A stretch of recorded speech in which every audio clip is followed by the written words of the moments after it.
human events, it becomes necessary for one people to dissolve the political bands which have connected them with another, and to assume among the powers of the earth the separate and equal station to which the laws of nature and of nature's God entitle them, a decent respect to the opinions of mankind requires that they should declare the causes which impel them to the separation.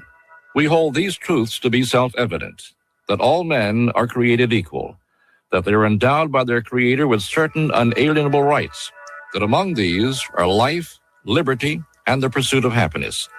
That to secure these rights, governments are instituted among men, deriving their just powers from the consent of the governed. That whenever any form of government becomes destructive of these ends, it is the right of the people to alter or to abolish it, and to institute new government, laying its foundation on such principles and organizing its powers in such form as to them shall seem most likely to affect their safety and happiness. Prudence indeed will dictate that governments long established should not be changed for light and transient causes. And accordingly, all experience hath shown that mankind are more disposed to suffer while evils are sufferable than to right themselves by abolishing the forms to which they are accustomed. But when a long train of abuses and usurpations, pursuing invariably the same object, evinces a design to reduce them under absolute despotism, it is their right, it is their duty to throw off such government and to provide new guards for their future security. Such has been the patient sufferance of these colonies, and such is now the necessity which constrains them to alter their former systems of government. The history of the present King of Great Britain is a history of repeated injuries and usurpations, all having in direct object the establishment of an absolute tyranny over these states. To prove this, let facts be submitted to a candid world. He has refused his assent to laws, the most wholesome and necessary for the public good. He has forbidden his governors to pass laws of immediate and pressing importance, unless suspended in their operation till his assent should be obtained. And when so suspended, he has utterly neglected to attend to them. He has refused to pass other laws for the accommodation of large districts of people, unless those people would relinquish the right of representation in the legislature, a right inestimable to them and formidable to tyrants only. He has called together legislative bodies at places unusual, uncomfortable, and distant from the depository of their public records for the sole purpose of fatiguing them into compliance with his measure. He has dissolved representative houses repeatedly for opposing with manly firmness his invasions on the rights of the people. He has refused for a long time after dissolutions to cause others to be elected, whereby the legislative powers, incapable of annihilation, have returned to the people at large for their exercise. The state remaining in the meantime exposed to all the dangers of invasion from without and convulsions within. He has endeavored to prevent the population of these states, for that purpose obstructing the laws for naturalization of foreigners, refusing to pass others to encourage their migrations hither, and raising the conditions of new appropriations of lands. He has obstructed the administration of justice by refusing his assent to laws for establishing judiciary powers. He has made judges dependent on his will alone for the tenure of their office and the amount and payment of their salaries. He has erected a multitude of new offices and sent hither swarms of officers to harass our people and eat out their substance. He has kept among us in times of peace standing armies without the consent of our legislatures. He has effected to render the military independent of and superior to the civil power. He has combined with others to subject us to a jurisdiction foreign to our Constitution and unacknowledged by our laws, giving his assent to their acts of pretended legislation. For quartering large bodies of armed troops among us, for protecting them by a mock trial from punishment for any murders which they should commit on the inhabitants of these states. For cutting off our trade with all parts of the world, for imposing taxes on us without our consent, for depriving us, in many cases, of the benefits of trial by jury, for transporting us beyond seas to be tried for pretended offenses, for abolishing the free system of English laws in a neighboring province, establishing therein an arbitrary government, and enlarging its boundaries so as to render it at once an example and fit instrument for introducing the same absolute rule in these colonies. For taking away our charters, abolishing our most valuable laws, and altering fundamentally the forms of our governments. For suspending our own legislatures and declaring themselves invested with the power to legislate for us in all cases whatsoever. He has abdicated government here by declaring us out of his protection and waging war against us. He has plundered our seas, ravaged our coasts, burnt our towns, and destroyed the lives of our people. He is at this time transporting large armies of foreign mercenaries to complete the works of death, desolation, and tyranny already begun with circumstances of cruelty and perfidy scarcely paralleled in the most barbarous ages, and totally unworthy the head of a civilized nation. He has constrained our fellow citizens taken captive on the high seas to bear arms against their country, to become the executioners of their friends and brethren, or to fall themselves by their hands. He has excited domestic insurrections amongst us, and has endeavored to bring on the inhabitants of our frontiers the merciless Indian savages, whose known rule of warfare is an undistinguished destruction of all ages, sexes, and conditions. In every stage of these oppressions, we have petitioned for redress in the most humble terms. Our repeated petitions have been answered only by repeated injury. A prince whose character is thus marked by every act which may define a tyrant is unfit to be the ruler of a free people. Nor have we been wanting in attentions to our British brethren. We have warned them from time to time of attempts by their legislatures to extend an unwarrantable jurisdiction over us. We have reminded them of the circumstances of our immigration and settlement here. We have appealed to their native justice and magnanimity, and we have conjured them by the ties of our common kindred to disavow these usurpations, which would inevitably interrupt our connections and correspondence. They too have been deaf to the voice of justice and of consanguinity. We must therefore acquiesce in the necessity which denounces our separation and hold them, as we hold the rest of mankind, enemies in war, in peace, friends.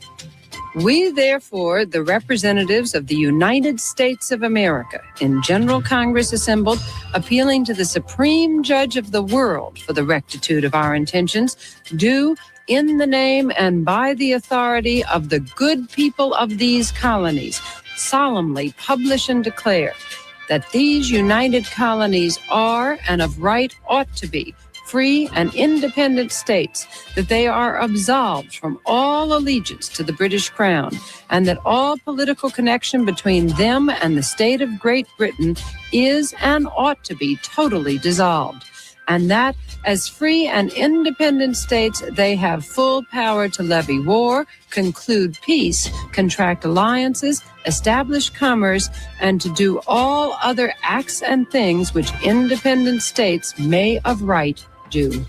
And for the support of this declaration, with a firm reliance on the protection of divine providence, we mutually pledge to each other our lives, our fortunes, and our sacred honor.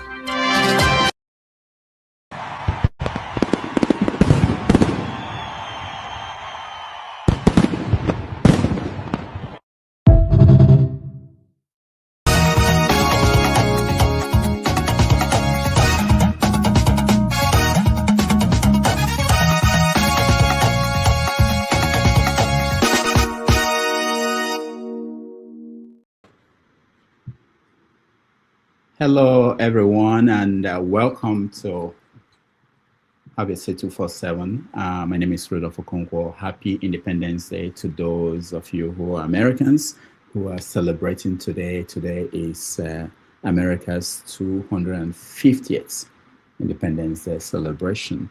On this day in 1776, the King of England, King George III, wrote in his diary, "Nothing of importance happened today." Nothing of importance happened today. 250 years ago, we now know that something of importance happened on that day. Just imagine how the world would have been without the 13 colonies coming together to form the United States of America. how would the world have been today? How would that have been if the place called Massachusetts is a country, the place called California is a country, the place today we know as Maryland is a country of its own? What would the world look like? So we're going to touch on that today on this episode of Have Your Safe, let's say 247. Thank you. I know most people are on holidays, those who are in America, but we are dedicated to this show, and we are coming live from New York City for us to have a conversation on that and so many other things. And some of the things we are going to have conversations around, we're going to touch on Africa. And you know, in South Africa, they finally had their June 30th protest, where they basically marched on the streets and demanded that foreigners should leave. It was dramatic on so many levels. We saw videos of South Africans on the streets threatening people, and we also saw when they went to where white people lived. And we saw them say that without foreigners, that the country could pay them $1 million their currency every day, every year, each South African. It's been dramatic. Let me show you a little bit of that video from South Africa. I'm calling for my African brothers. I'm going to facilitate. I'm going to make sure. I'm going to visit these countries. I'm going to visit you, my brothers and sisters, in your countries to revive the spirit of Africa, to revive the spirit of Ubuntu. You must fight for your countries. If they kill you, they must kill all of you. You can't be scared of that, because even me, every day, yesterday I came late in the march because I had an intelligence that some people were waiting somewhere for me. I had to change 2 vehicles so that I can get to the march, because if I used my car to come to the march, I would have died yesterday. That's why I kept postponing the times, because the intelligence was telling me, Uguchi, there's things that people are trying to do. And thanks to the police, thanks to the intelligence, and all those that are criticizing us, they don't know that we go through such.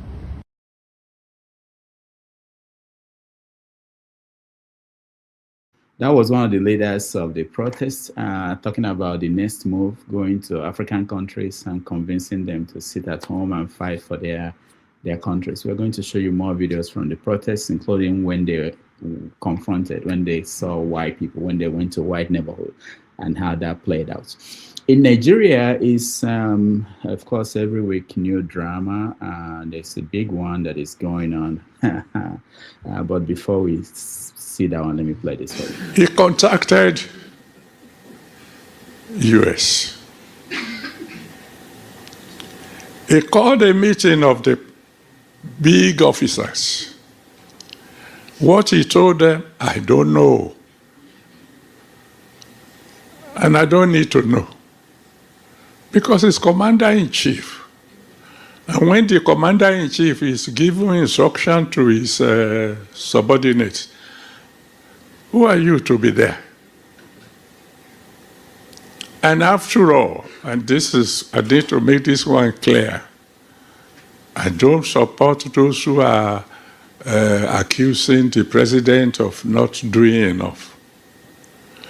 When the commander-in-chief had given instructions to his subordinates, he has done his bit. You don't expect him to go and put on khaki and when my friend Trump gives instruction to go and bomb anywhere, he doesn't leave White House. He has done his bit. I hereby command, bomb Iran. And then he goes to his bedroom and sleep.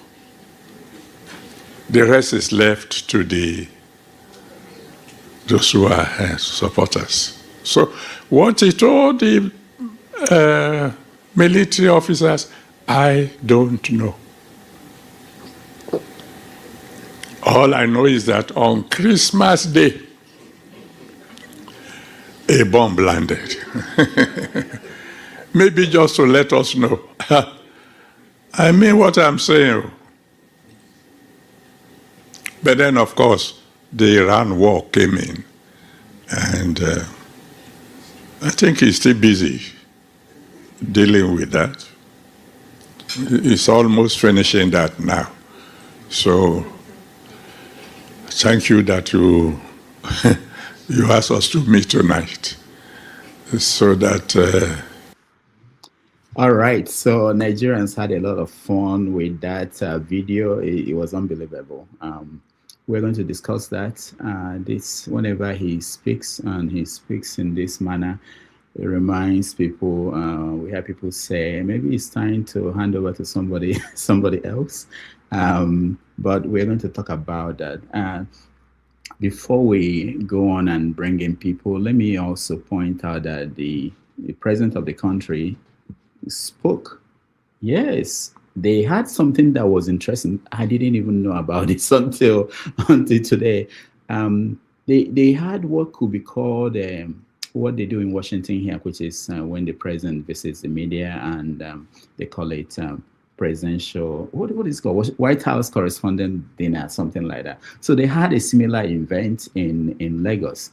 Not in Lagos, in Abuja, I believe, and the president spoke. Gentlemen of the press, ladies and gentlemen,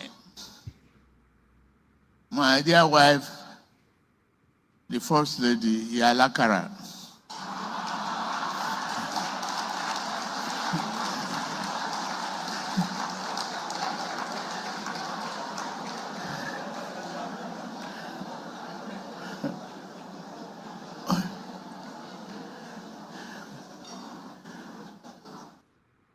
Now, that was supposed to be funny, you know.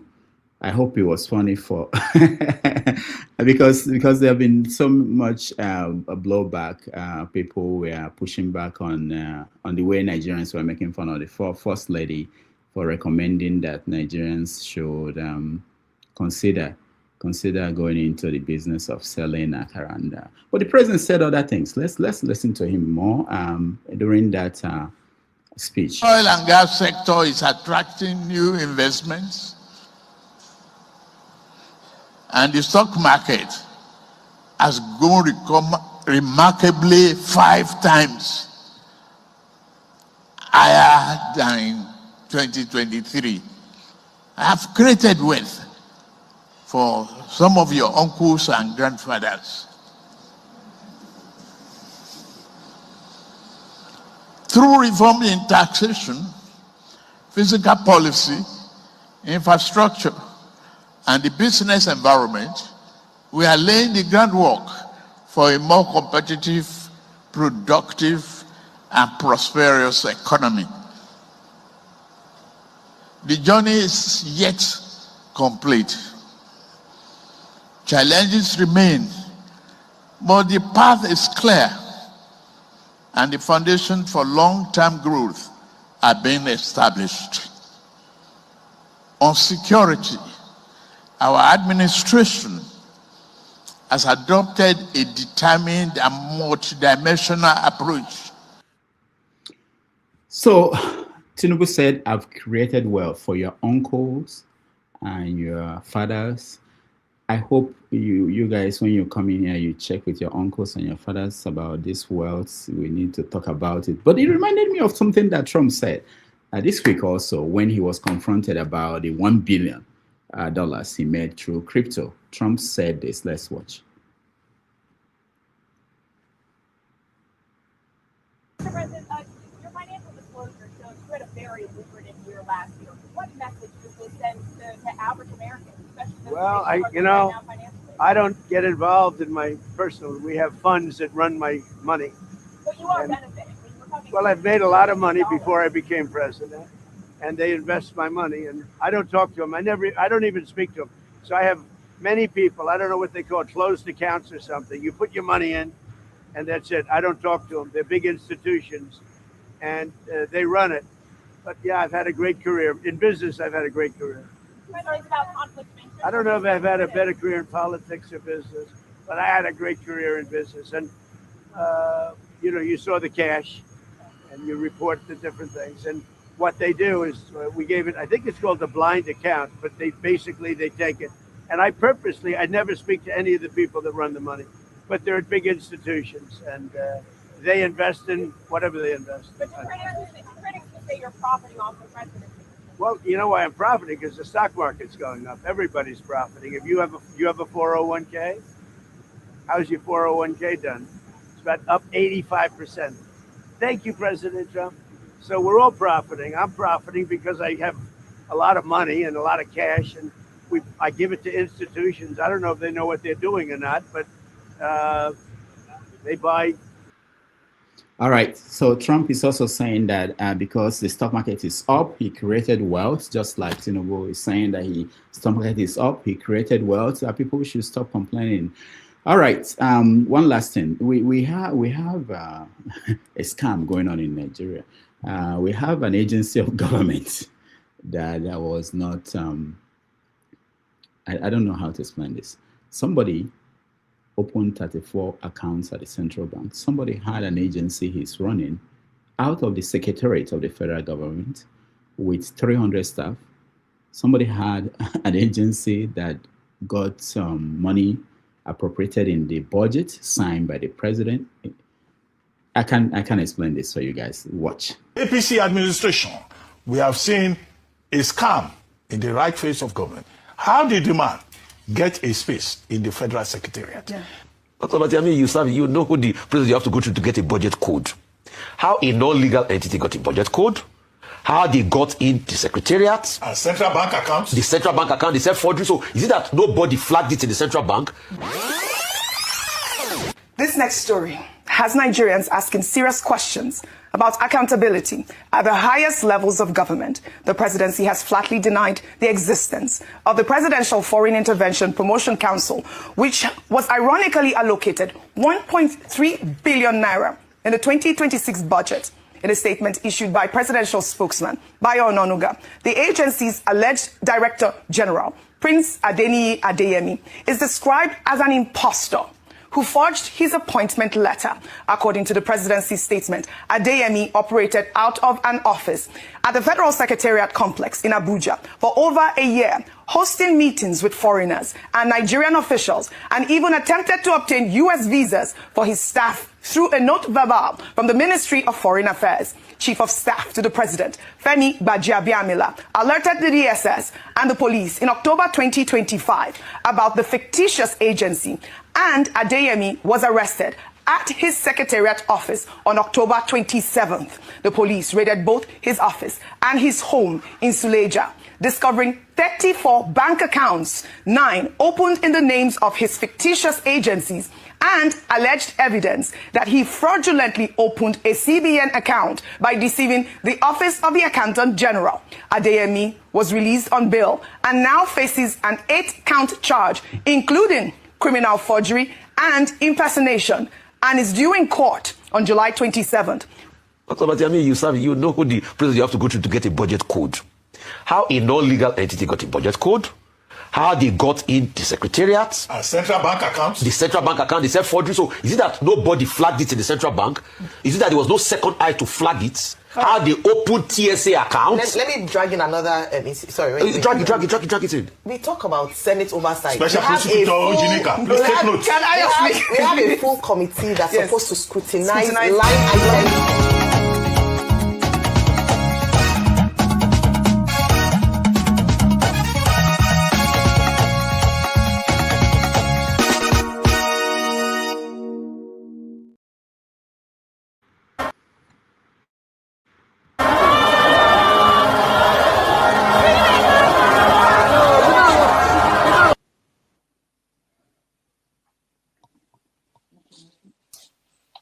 Some of this rally make my blood pressure go up.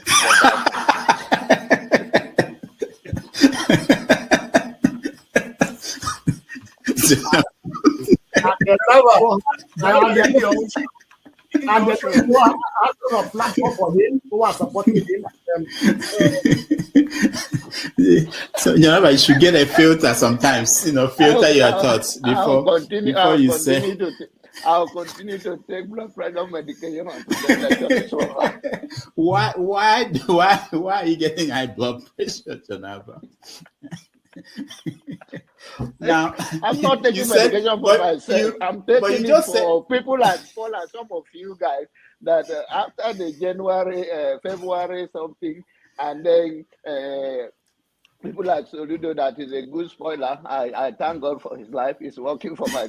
And I am ready to die defending Nigeria in whatever way. When it is God's time for us to go, it is and you no took more my going time to to be God.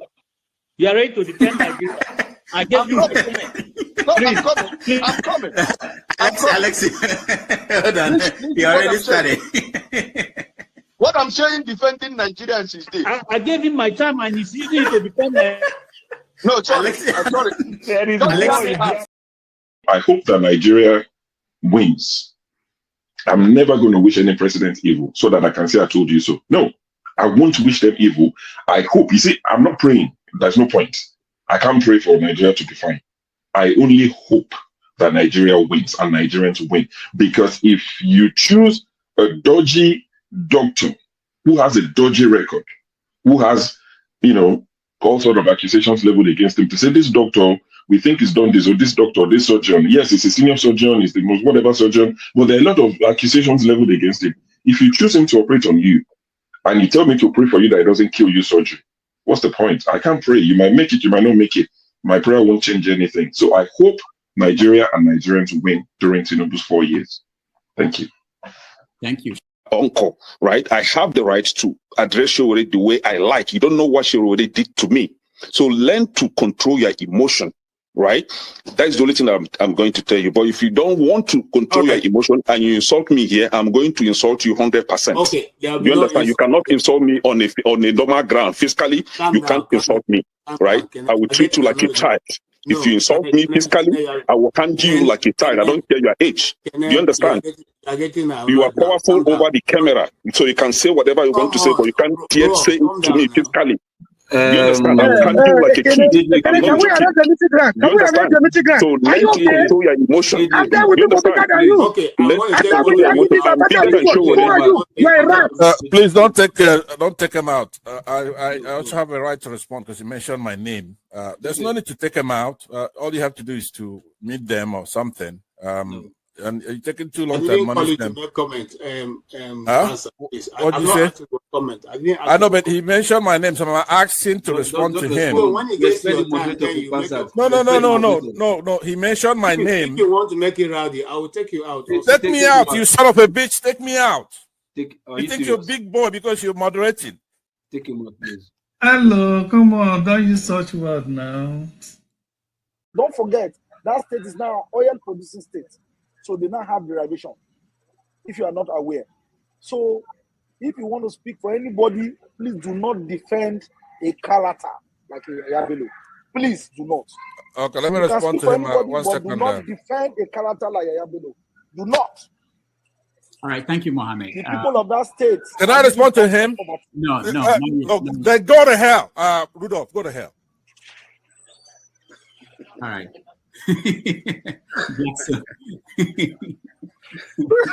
Rudolph, I've never seen this part of him before. Tinubu is a criminal, yes, of course, a categorical grade 1 criminal. The only person more criminal than Tinubu in Nigeria is probably Babangida. But he's a criminal, and is he fit for purpose? Absolutely not. Should Tinubu be the president of Nigeria? Categorical no. Is there a better option than him? That is subjective. So show me who he is.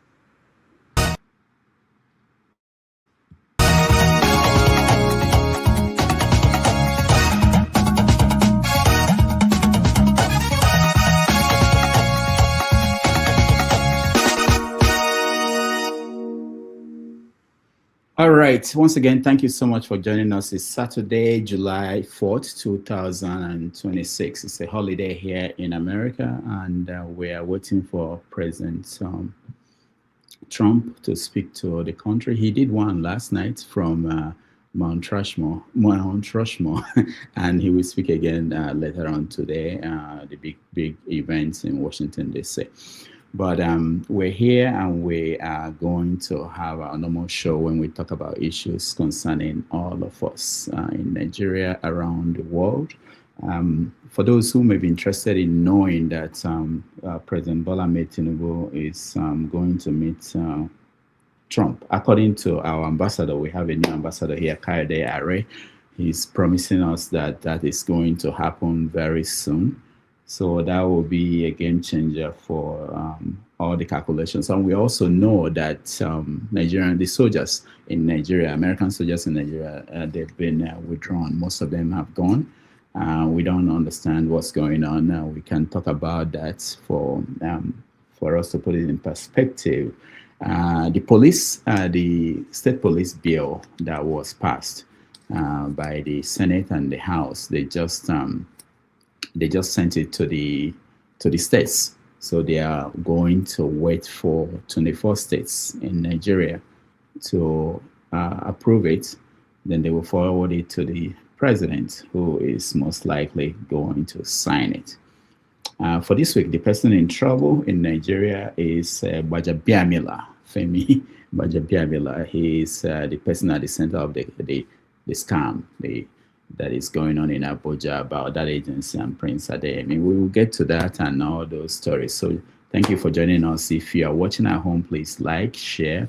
If you are on the comment section, I appreciate all of you. So let's begin the conversation. Let me bring in those who are already here. If you want to join us, please turn on your camera. If you're in the studio, I will share the link again for those who might want to join us. Again, thank you, everybody. Thank you, Oriako. Tope, you make us be motivated to do this. Thank you. KJ, welcome to the show. Thank you so much, Dr. Rudolph. Good to see you. Mr. James, good to see you too. Mr. James, welcome to the show. Independence, 250 years, no big more. Yes, so that's the first story we are going to touch on, but we will get to that very soon. Let's wait for another 10-20 minutes. We'll get to that because it's 250 years, and the question I want to pose for us to think about is, how would the world be like without the United States? What do you think it would look like? And then the other one is, when Nigeria is 250 years, how will Nigeria be like? What would you think? All right, but let's talk about that things first before what's going on, KJ, where you are? You're not going for cookout? Why are you indoors? No, mine is starting by 5 p.m. So. Okay. Okay. Mr. James, it's a holiday here. And that's when Americans eat hot dogs and hamburger, and there's nothing else they do today, and watch parade and things like that. Well, it means nothing to us. My circle of friends in the Gambia, it means nothing to them. Yeah. There are very few Gambians who are Gambian Americans. Okay. There are very few number. So maybe they will go to their embassy, I don't know, but in town, among my circle of friends, nobody has mentioned it to me. Interesting. Even at the university here, nobody is talking about it. Yeah. All right. Let me see. There's this. Javier.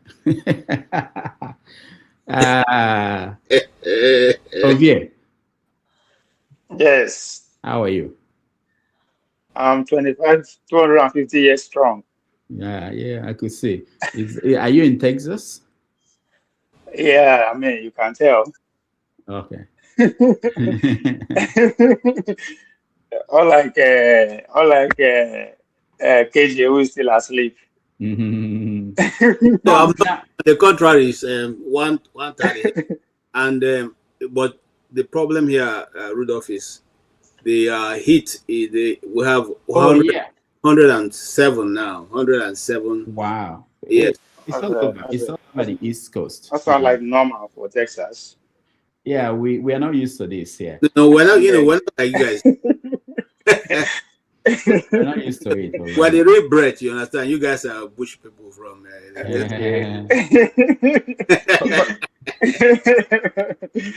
So before let's touch on a few things before we go into. I didn't mention anything about the World Cup. Do we still have? I think Egypt is the only country, African country. Egypt and Morocco. Morocco. Okay. Where are we now? How many teams are left? 8 or 16? I think it's the round of 16 now we're coming into. Okay. But yeah, we're from the round of 32 to round of 16. Yeah. So. Okay. So Egypt and Morocco. So okay. I saw not that I watched the game, but I saw highlights. The Cape Verde, they did very well. Very well. Yeah. Mr. James, did anybody watch it down there in the Gambia? Are you guys watching the World Cup? I'm not game son. If I don't have time for things you are discussing, sounds so strange to me. Mr. James, I promise you are better off. You are better off knowing what is going on.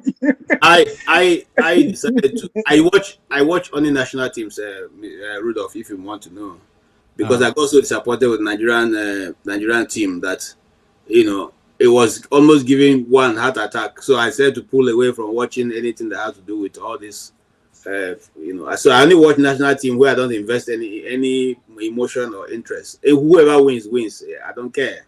What do you mean national teams? I don't understand. You only watch national teams. They are national teams. I don't get into the club things. Manchester, whoever. Yeah, that's what I'm saying. That this one is the nation. They are playing for their nation. Yeah, so that's what I'm saying. That's the only time I watch football. Oh, okay. I got it. Yeah. So for those who follow this, they only. Are you talking about Ovie? Are you saying that you don't follow this? I thought you are a sport guy. They follow like as much like you. Anything I see for my field headline, I'll just read that. That's it. I don't follow I don't give them my time. All right. And plus, it's especially the moment that we are in now. It strikes me like the Roman circus. I mean, how do you explain that the war is at war? In fact, America is at war at every sphere, economy, kinetic, ideology, whatever. They are hosting, first of all, NBA final took place in New York, followed by the kickboxing that took place in DC, World Cup. I mean, how do you explain that? Why the world is actually changing in the real sense of it? Every one of us that is alive now, I've never experienced this time before. But for some reason, party is going on everywhere. So it strikes me like the Roman circus, whereby when the citizens are getting interested in the politics of palace, the man will just decide to go and build colosseums and throw games for people to go and watch and leave them to do what they are doing. So I'm seeing it from that lens. So I watch the game from far. Okay. Let me just point out. Sorry, Rudolph, before you go ahead, even though I just want to throw this in, maybe you get there later. You see how these guys go out, even though this weather is strong, they're still out there to celebrate, what is festive to them. And sometimes when we gather in our community, some people feel too big to come and join at the playground, join to do the festival. That's why culture and tradition is dying off in most part of Africa. We feel, it's left for the villagers and those who are not in, but go to the throughout. They are out there marching. People's parents are all out there marching, wearing uniforms. They make it look as if these things are dropping from the sky. Angels are doing this, And when it comes to our side, for instance, you are Igbo, so you must have Mongu masquerade this thing. Most of the people don't go to Mongu. They don't go to watch it. They tell you, this is for sport. Where? You mean here or in Nigeria? In Nigeria. Not where I come from. Not where I come from. I don't think you should see it from that angle. People you are seeing coming out celebrating, what to eat is not their problem. What to eat is not their problem. So we have not left the first stage of life whereby everybody, okay. Go to bed without worrying about I continue to your argument. I agree. Yeah, so this one are enjoyment. These are meant for rich people, they get spare money to spend. This is that's why they don't go people out from Nigeria, So economically we are not there yet. We are still very poor. Okay. Thank you. I just want to point out that I don't know, last week I wasn't here. If you guys talked about the Venezuela.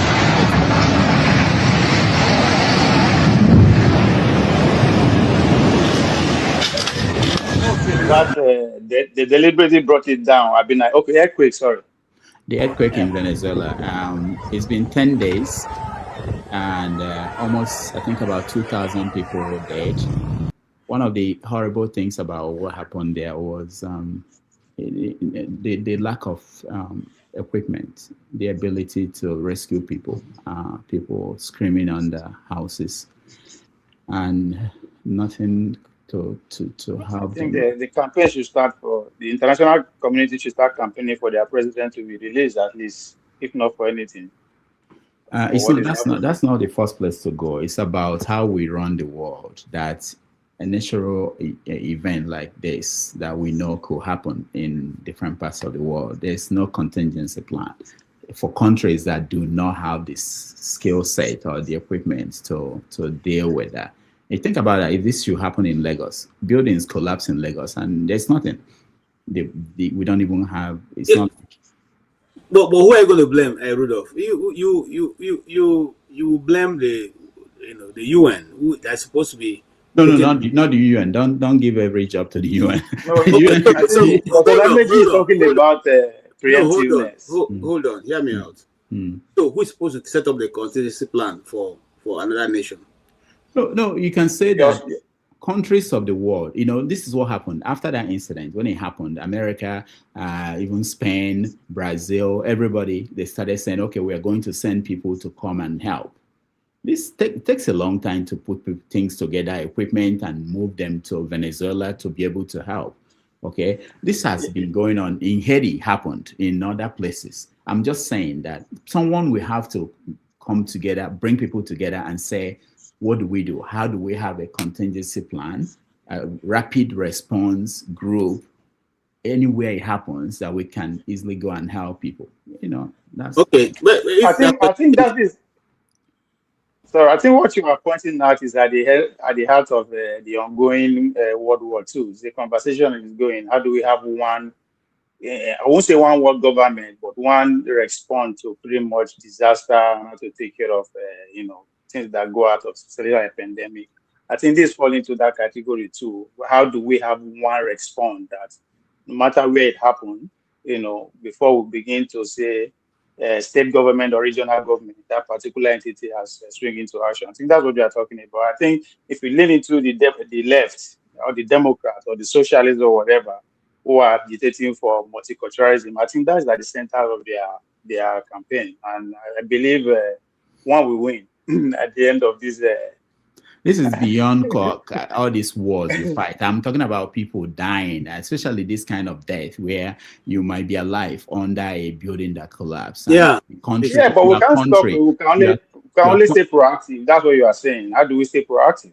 Yeah, that's what I'm saying. I'm talking about the international community. I'm not even talking about, Yeah, I understand. But the international community, they don't dismantle around now. We are fighting to build another international community. There's no longer international community. Yeah, everybody has that. Totally. So we're in the process of rebuilding that international community. That's why they put onto that level that now it depends on the ideology that win. That's why we have that thing at the center. If not, every state will see the whole on ground. All right. Before we continue, let me welcome Tony. Tony, welcome to the show. Good afternoon, Doctor. How are you? I'm good. Nice to see you. Thank you. Greetings, everyone. Greetings those on the panel. Tony, bros, me. Okay. Thank you. How do you know? Hello, Pa James. Obie. All right, so we're just going through some stories in the news before we start. I'll come to you to know what story you're watching, but let me play this video again. Every year we have flooding across the world, including Nigeria, Ghana, most African countries. The difference is always how the countries are responding. Even in America here, you have flooding. Last year, there was a major one where over 100 and something people were killed, I think in Texas or so. Let me show you later.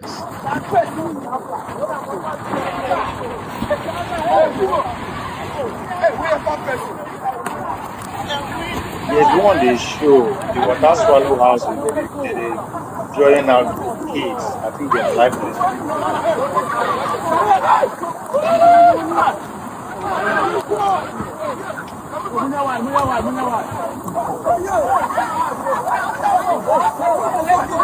Hey, careful, oh.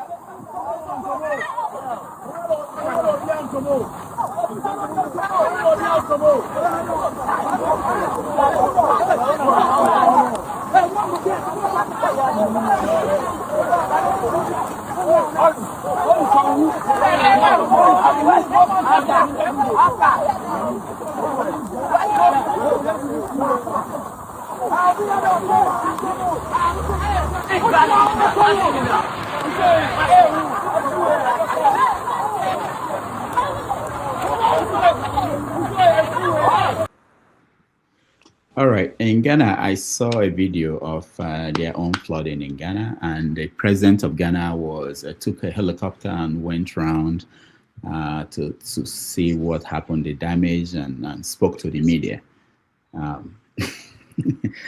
Our president, we're still waiting for him to do that. But it's not about, there will be natural disasters everywhere in the world. You know, things will happen. The question is, how are you responding to that? Did you learn anything from the one that happened before? Are you making changes to minimize? Anyway, Tony, welcome to the show. Thank you. Yes, I think you hit the nail on the head, because the difference between the developing economy, developing world, and the developed world is that in most developed worlds, you have institutions that stand by, that are focused on emergency action, preparedness, and rescue. You have institutions who are whose job is to predict, the oncoming of things like that, and therefore they begin to give out early warning signals, asking people to move or letting them know what's going to happen, the dangers that they'll be exposed to if they don't take certain actions. And then even a day or so when these things begin to happen, you begin to get signals and alerts, that this is happening, everybody evacuate, move, and so on and so forth. So, but those are for acts of nature that you can just come up. So the response team, actually go into action, and try to move people by air, or by sea or by road and so on and so forth, So you have all that. And then you have all the agencies, fire department, you have the medical, you have, all the agencies out there, to help people and sensitize people so that people who can also help can take people in and so on and so forth. But that's the difference. You don't find that in most developing economies because I think these things keep happening and happening and happening, and you don't see any such team, in place. And where they are, you are beginning to question, how the effectiveness of such teams, how equipped are they, how sensitized the people are over, such things. So you find these things happening over and over and over again. And I'm talking about natural, disasters like that. So our response, particularly in developed countries, is not as good as that of some of these developed economies. But the second aspect is there are also things that are not, you cannot classify as natural disasters. Some of those things that are man-made, for instance, one country just gets crazy and releases water from its dam without letting the neighboring countries know, against sometimes agreements, that are held. And so it begins to cause, it has, begin to cause, overflooding, all over, down, down, down. For instance, if you have a release of water from one of the dams in Cameroon, they're going to see the impact as it goes down Benue and Niger River. And you're going to go around all communities that are within the coastal river. And it keeps happening. No action is taken. The same thing when you have in Chad or you have in Niger and so on and so forth. So these are things. So we haven't the various protocols, that some of these countries have, detailing how these things should be handled. Sometimes are violated, and nobody is sanctioned. Nothing happens. People die. Properties are, and then of course you also have this is worsened by the attitude of people who themselves, by their attitude and their lifestyle, also worsen this situation when they happen.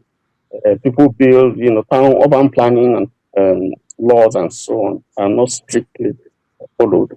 So people build even in channels that are supposed to be ways that are open for water to flow out to the ocean or to rivers and so on. So you have quite a lot of that in Lagos. And sometimes when the government goes out demolition, there's always an outcry.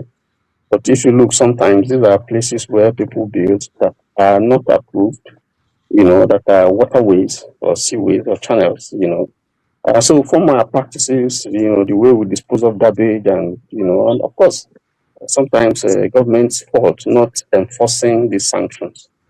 So that's why the effects seem to be more pronounced in terms of the disaster that it causes in developing economies.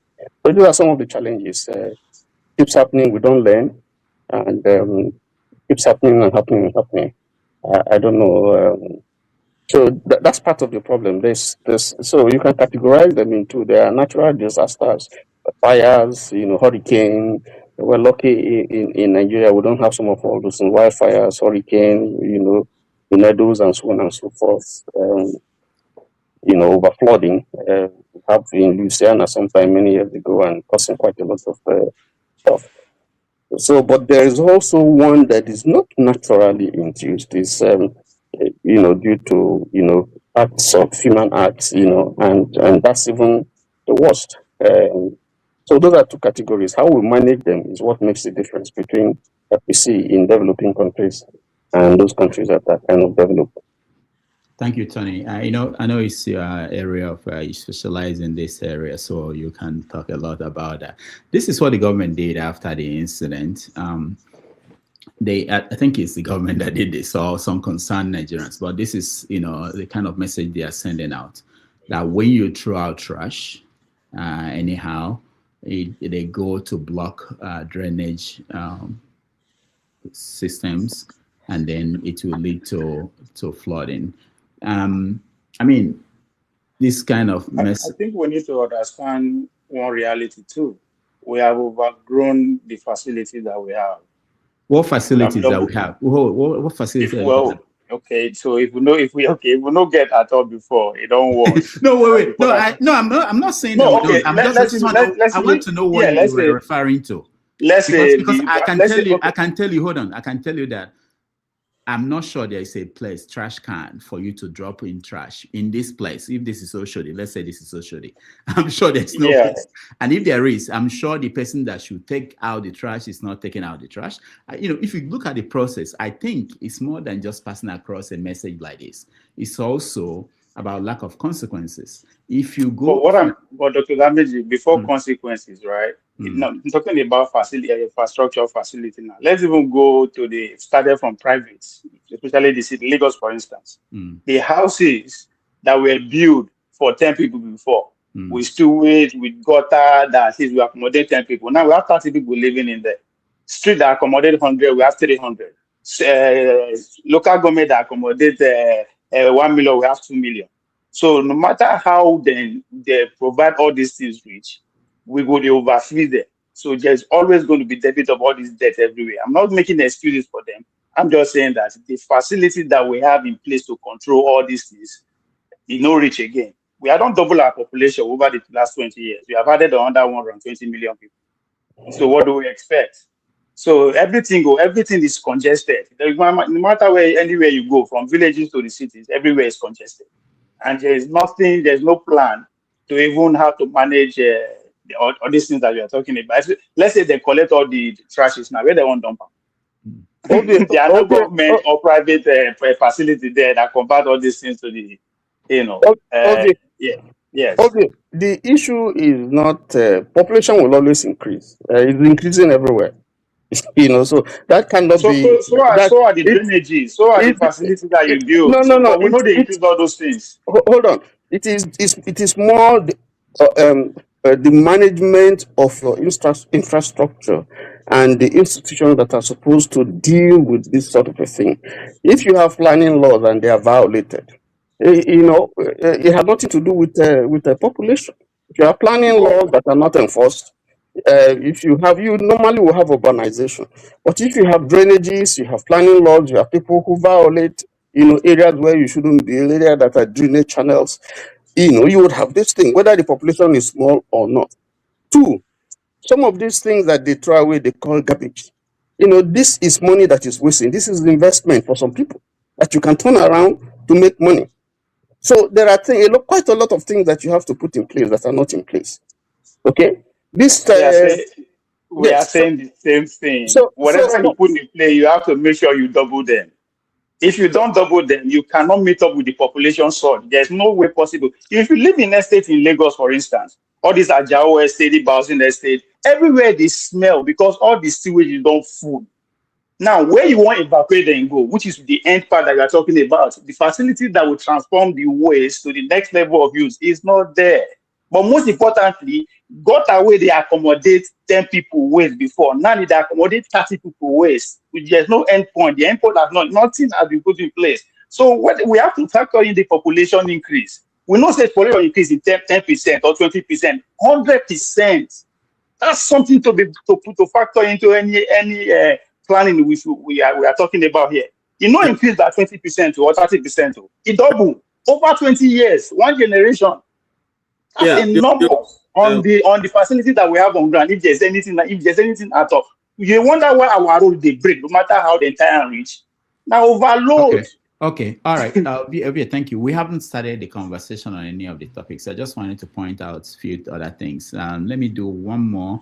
We know sometime last week there was this threat that NYSC they're planning a reform, but they are going to change their uniform. They are going to change so many things about NYSC. I don't know how many people here went for NYSC.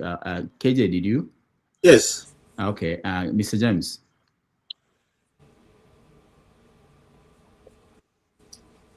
We still remember the song. You to be Clara Uncle. Yes, I did. You did? Okay. Ovie, did you? Nah. You can be president. All right. Tony, did you? No, yes, I did. I did. Huh? I get waiver. I serve for. Who gave you waiver? No, I serve for you. No, I serve for uniform. Is it? Are we talking to under Naji? Wait. No, if you serve for uniform. Ovie, hold on. Waiver for what? What did you do? If you serve as a uniform member, we can waive it. Yes. What uniform did you wear? I was a civil defender for more than 2 years. Civil what? Civil defender for more than 2 years. What is what's you now they talk? What is those people they chop government money for police? I'm a police officer for more than 2 years. If that will put a broader picture to it. All right, Tony, did you serve? Yes, I did. Yes, I did. So when you had this story, I don't know whoever is the Minister of Youth Development. Is one Mumu man Dele, saying that I'm a young boy though. He's going to change the uniform to something like this, like Adire. Are we? Was he kidding or what? Is that the administration viewpoint? I mean, I think that's what I'm more curious. I think he pulled back. He said he was just kidding or something. No, he said it's not official yet. But here is my. You see, that guy couldn't have come up with this. If you notice, this thing came up from the grapevine. He's only the one who has mouthed it open. What they are planning, because you see, if it turns to Adire, all the Adire makers in the southwest will now have no more worry for the next 50 years. KJ, why are you spilling these beans now? Why are you spilling? No, let's get it straight. You know, this is obvious. You understand? So now, listen, the khaki that because he made some statement like he wants to put money in the local, bring money back to local. The khaki that we are wearing now is also made in Nigeria. It's not. They're not imported. Okay. In fact, some khaki brand of khaki they even use now is so terrible that you wonder which factory makes it. So now you're going to tell us that you want to turn it to Adire. Okay. No. So those Igbos in it will wear Isiago. Then the people from Port Harcourt will wear that wrapper and long distance. Then the thieves will wear their ange, the white, the stripe this thing. Houses will wear danshiki. So let's divide it so that all of us know that we are promoting, putting money in our local people. Not to only put it in the southwest. Let's put the money all over the community in Nigeria so that we all know that our community people are making money from NYSC. All right. You see, when you see such things, Rudolph, just get this is the primordial, very very primordial level at which these people think, and that's how the government could keep drifting away. Very primordial, very very insignificant thinking. No processing. No even get time to process what you are thinking. Just come out. So So thank you, KJ. We will hopefully we'll have time to discuss that. This is what I want us to always think about beyond the specific. I'm not really interested in NYC and whatever, but the thing is this: our government, the way they think, there's something they do here in America, in New York especially. They bring the people to be involved in the conversation before a policy is put in place. Tony, you might tell me what it's called. They give you 60 days of public comment on an issue. So you don't just wake up one day and say, we're yanking NYSC. You don't even want the input of the people, and you just announce it and go ahead and do something, which is, anyway, we have to learn. Let me start, Dr. Dameji. I think this, in terms of the general reform, I think Buhari administration briefly talked about it. I don't know how far in the budget was the conversation around the NYC reform during the Buhari time. So they could argue that they just built on that, but I don't know if that was. Remember that NYC didn't used to have a differentiation between who is a Muslim and who is a Christian. It was the same clothes, uniform that we all wear. So they have a difference now. Yes. Yeah. Now they put in that's what I'm telling you over here. What Buhari did, they only put in that cover that now you can wear Muslim. There's a particular way you have to dress. The women have to dress. This is interesting. Sometimes you wonder, now human beings, they run this country. I've been waiting.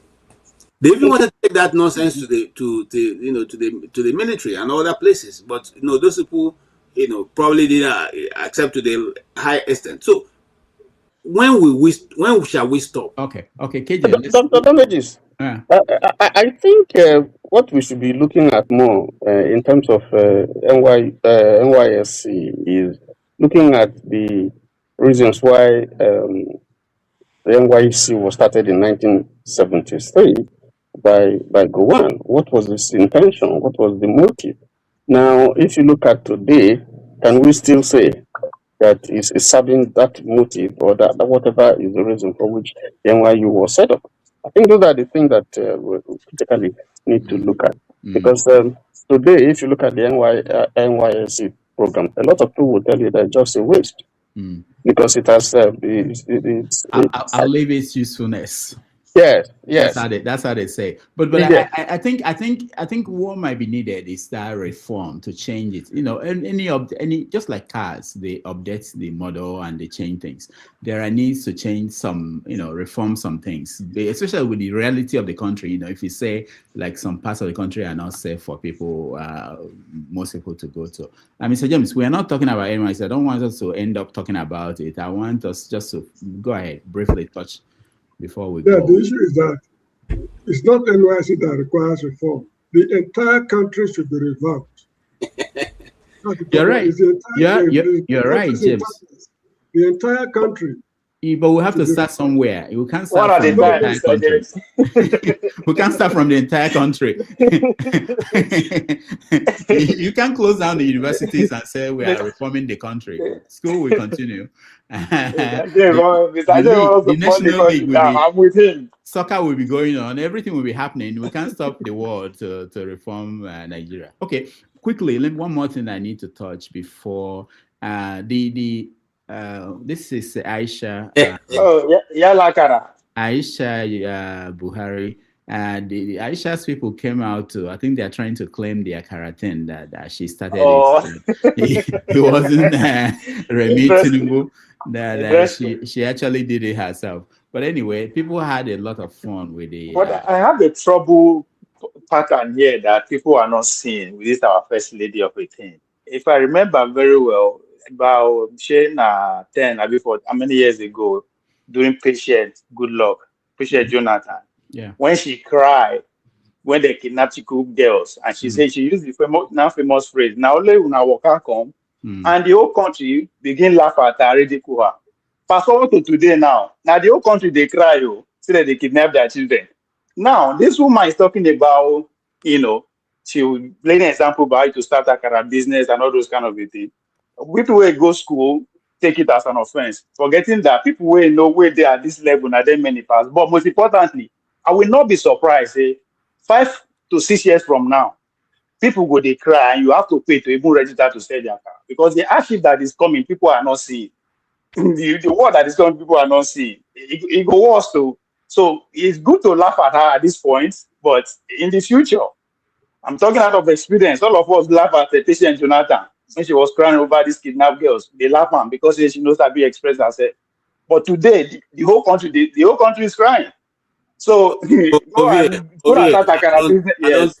I don't agree with your analysis. No, you don't have to agree. You don't have to. I'm just telling you, You don't have they do not come to that. Listen, Okay. listen, what are you saying, Ovie? This is 21st century, crying out loud. A country leader is wishing, even if they are not educated, is it only by education that people progress? But what is wrong with that? Hold on. In the olden days, when we were still in primary school, I mean, when I say olden, I'm talking about 78, 79, okay? We had vocational centers, trade schools that were built by the missionaries and other forms of government.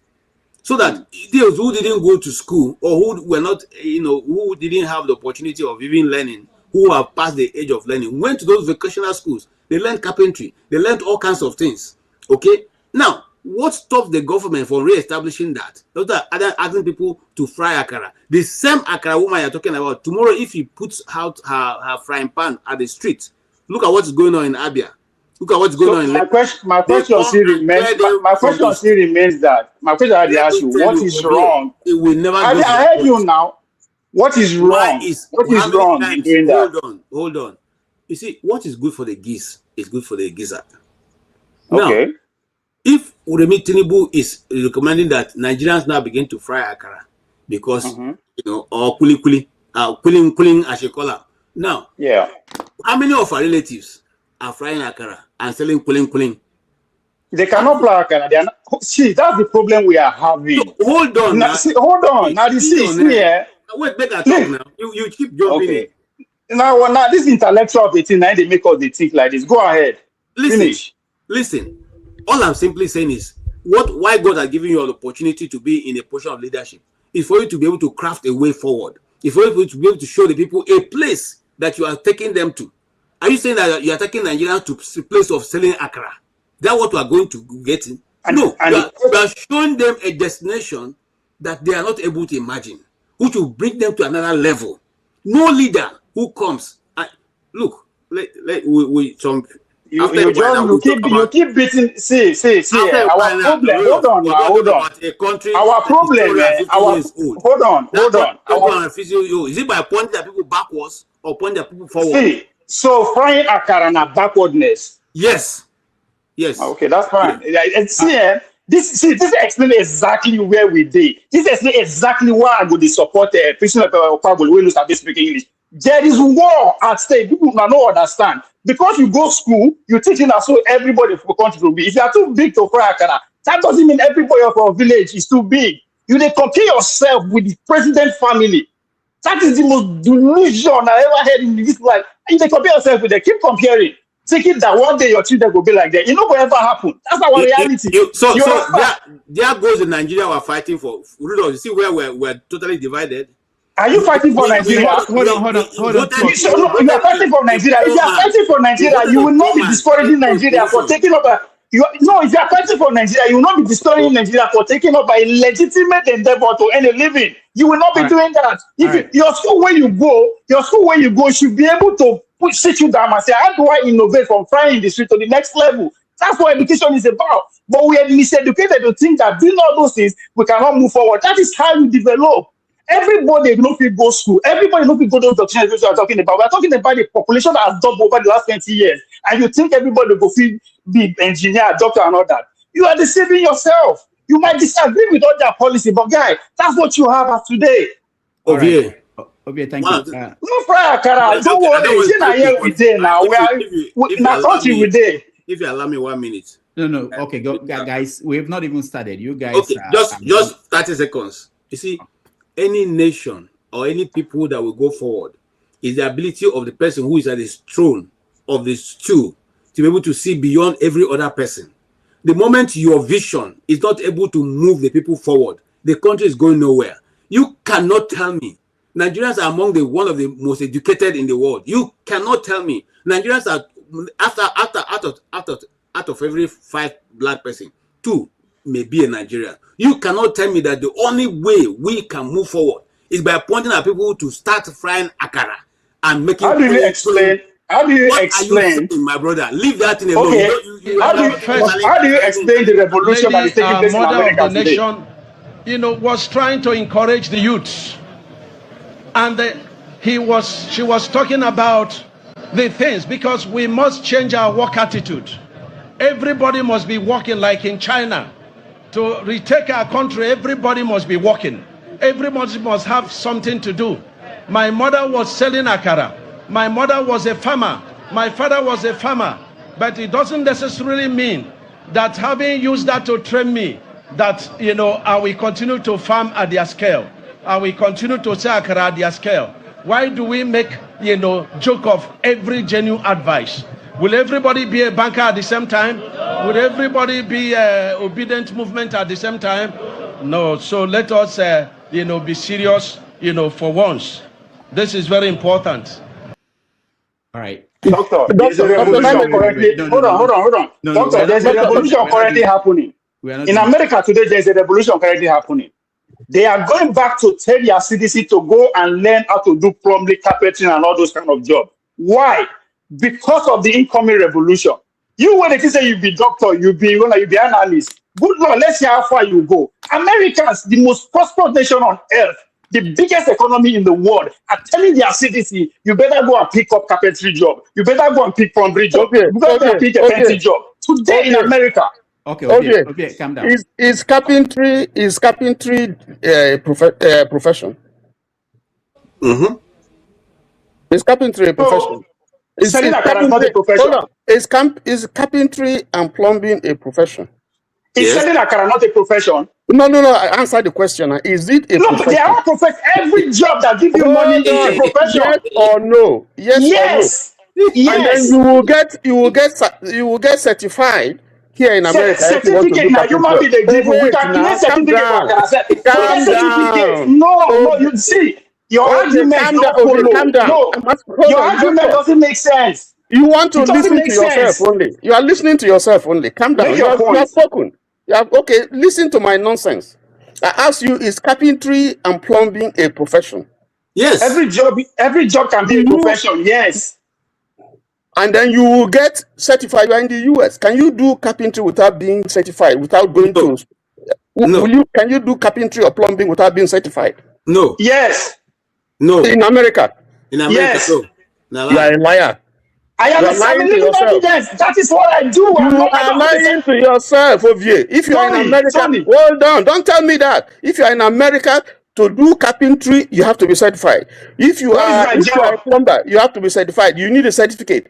So, Akara, excuse me. I am asking you now, what is my job? You like when I finish, don't be interjecting.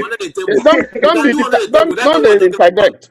Let me make my point, and then you can come in. No, you like your voice too much. Now listen, it is not the same thing with akara. And besides, the same person who is telling you to go and fry akara is giving people money, is giving people car free of charge. Reconcile that. Mm-hmm. All right. So thank first you. Of all, hold on. First of all, 2 minutes. Okay. I'm glad you agree with me that if the most successful economy, the most progressive economy in the world today can be telling their citizens to go back to the basics, there's nothing wrong with telling our citizens to go back to the basics. You have agreed with that point. This idea of certification, what is the certification?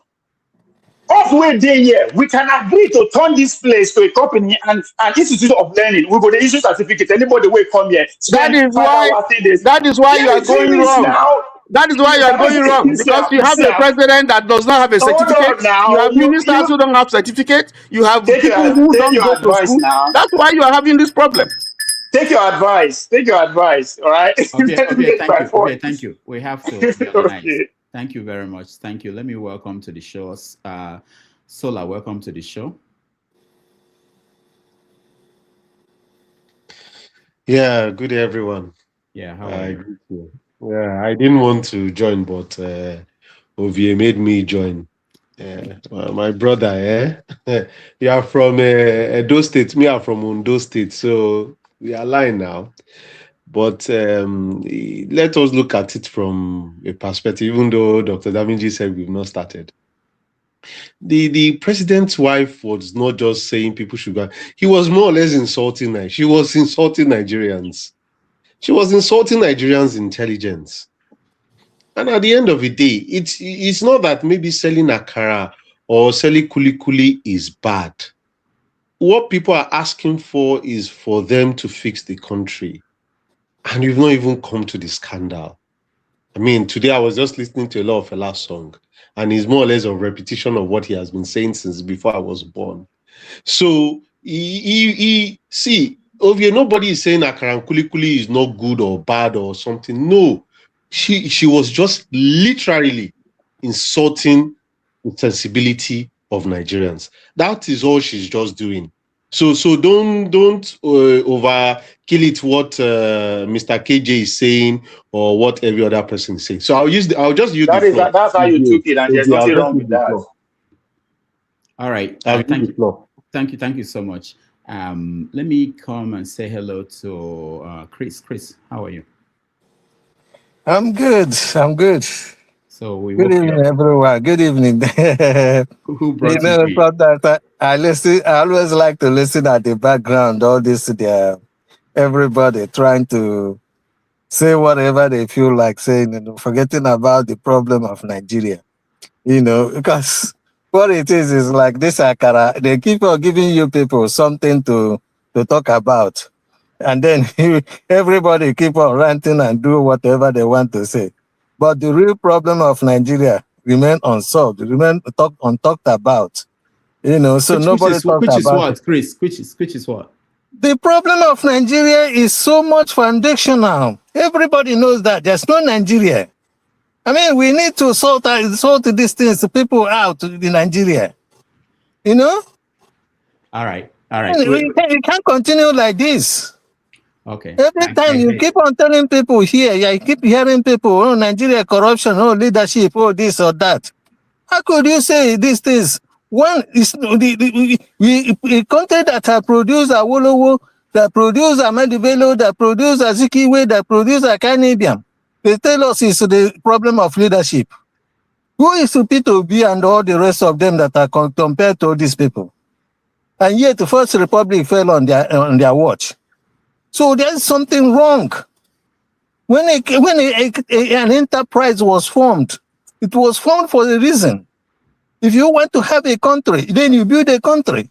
If you want to have a nation, you try to build a nation. That was an enterprise for British economy. So, I mean, I don't understand why every day people come here. I always like to listen to every of your program. I listen all the time, but I listen at the background.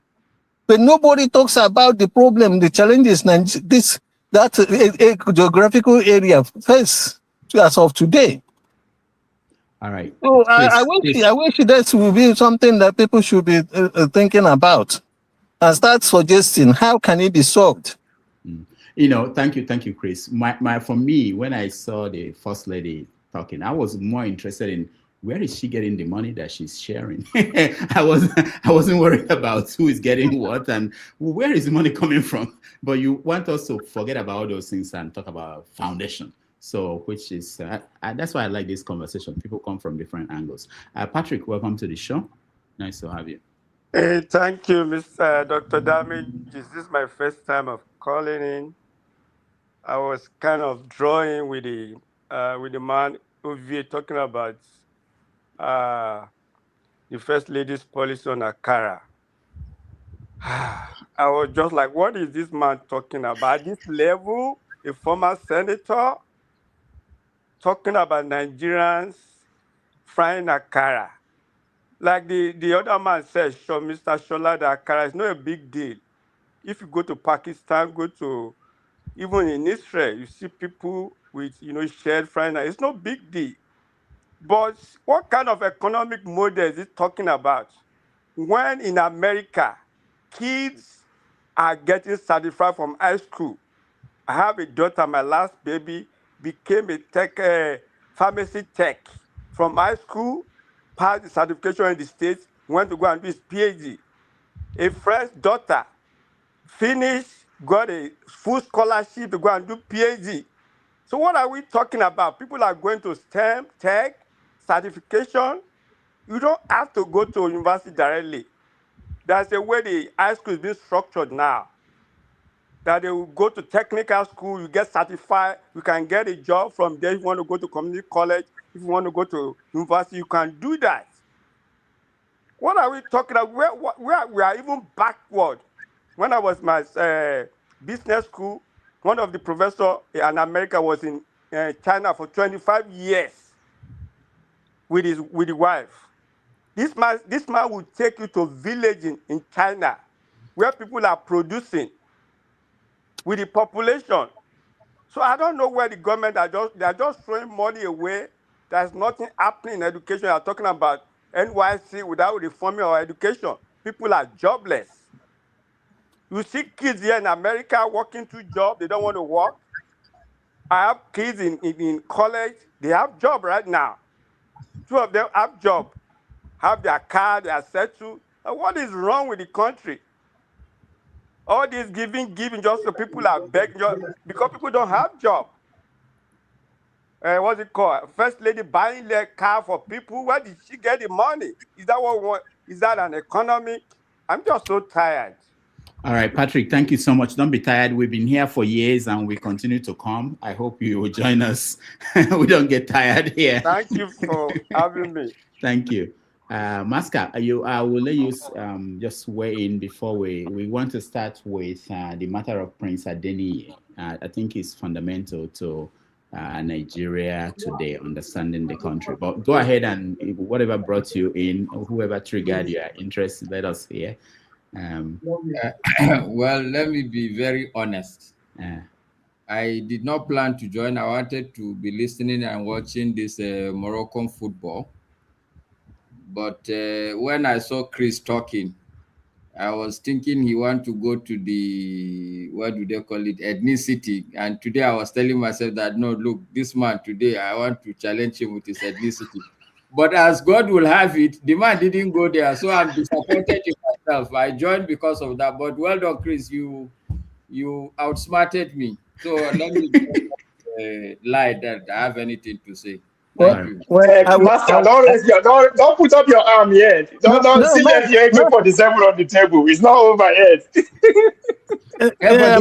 Dr. Damages, I want to put it on record. I want to debate Masca on this issue of ethnicity. You want to debate Masca? Okay. On issue of ethnicity. Okay, Chris, send me a message. I don't have I don't have your contact, Chris. Send me a message. I have Masca. We can arrange it if Masca wants the debate. Ethnicity and culture. Yeah. I would like to be part of that. Yeah. Okay. Before AY, welcome to the show. I'll give you 2 minutes. Yeah. Good afternoon, everyone from here. So I need to quickly correct something the last speaker was saying. There is no school. You can actually go from high school to a PhD program directly. It's still a process, right? Even when you are admitted, you're still gonna pass through your bachelor's, master's, then you go for a PhD. It's just similar to when you move from bachelor's to a PhD program. What really happened, they merged the PhD and the master's program. You still go do your master along the way. That's how the program are. So I just want to correct that for public information. And the other thing, I've been listening to a lot of people that try to start Akara industry, the likes of Ovie. I think, what's the name? Solar actually hit the nail on the head. Is the method, is the way the first lady was saying that, was behavior as if she's not the owner of Nigeria. That's where the problem. What really pisses people off. You can't be talking to Nigerians like that. You have to show some level of respect. Again, the other question is the question Dr. Rudolph just asked. Where are you getting the money you are spending, though? So I think those are valid discussion.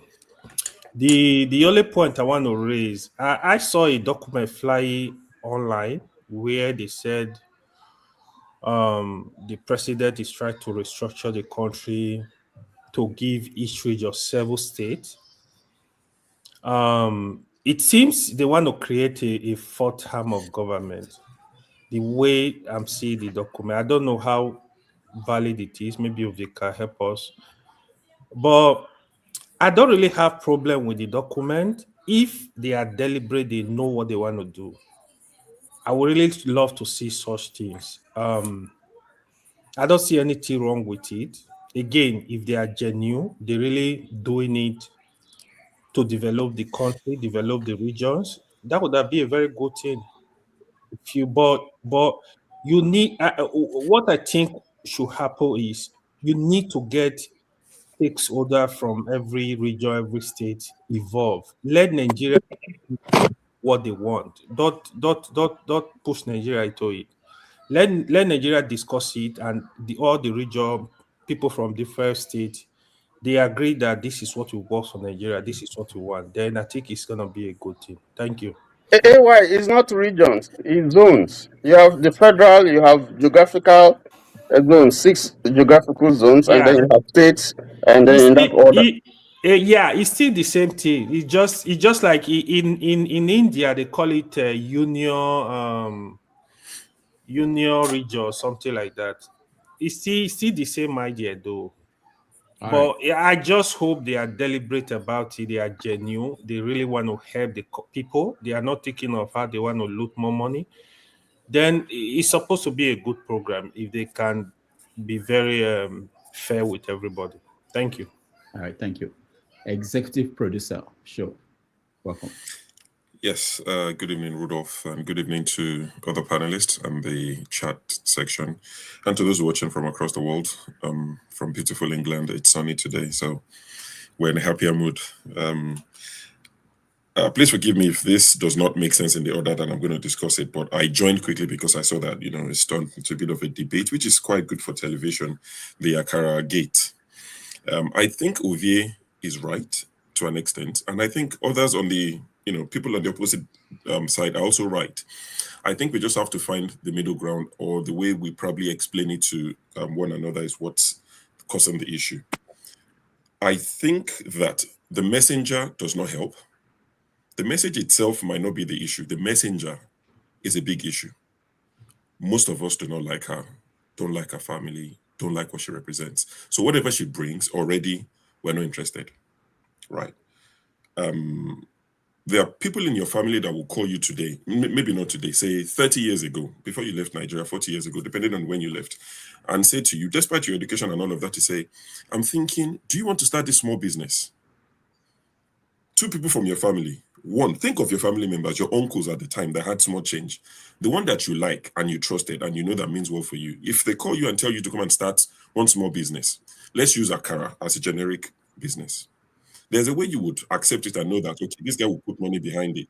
He would support me through it. And you know that other one that calls you and says, come and start Akara, because that uncle or auntie has a bad reputation, stingy, only cares about their immediate family, you're thinking, oh, something your child won't do. You want me to come and be selling Akara. So I think the messenger, being Remi Tinubu, the Tinubu family, or this presidency, I don't think they mean well for Nigeria. So that was one of the problems. The second problem I see is the level from which it came. Talking about Akara selling should not come from the president's wife. That should be coming from the wives, not that they have an office, but local government, council, chairman, wives, because you're talking 50K empowerment. So that should be coming, at least they said there's local government autonomy.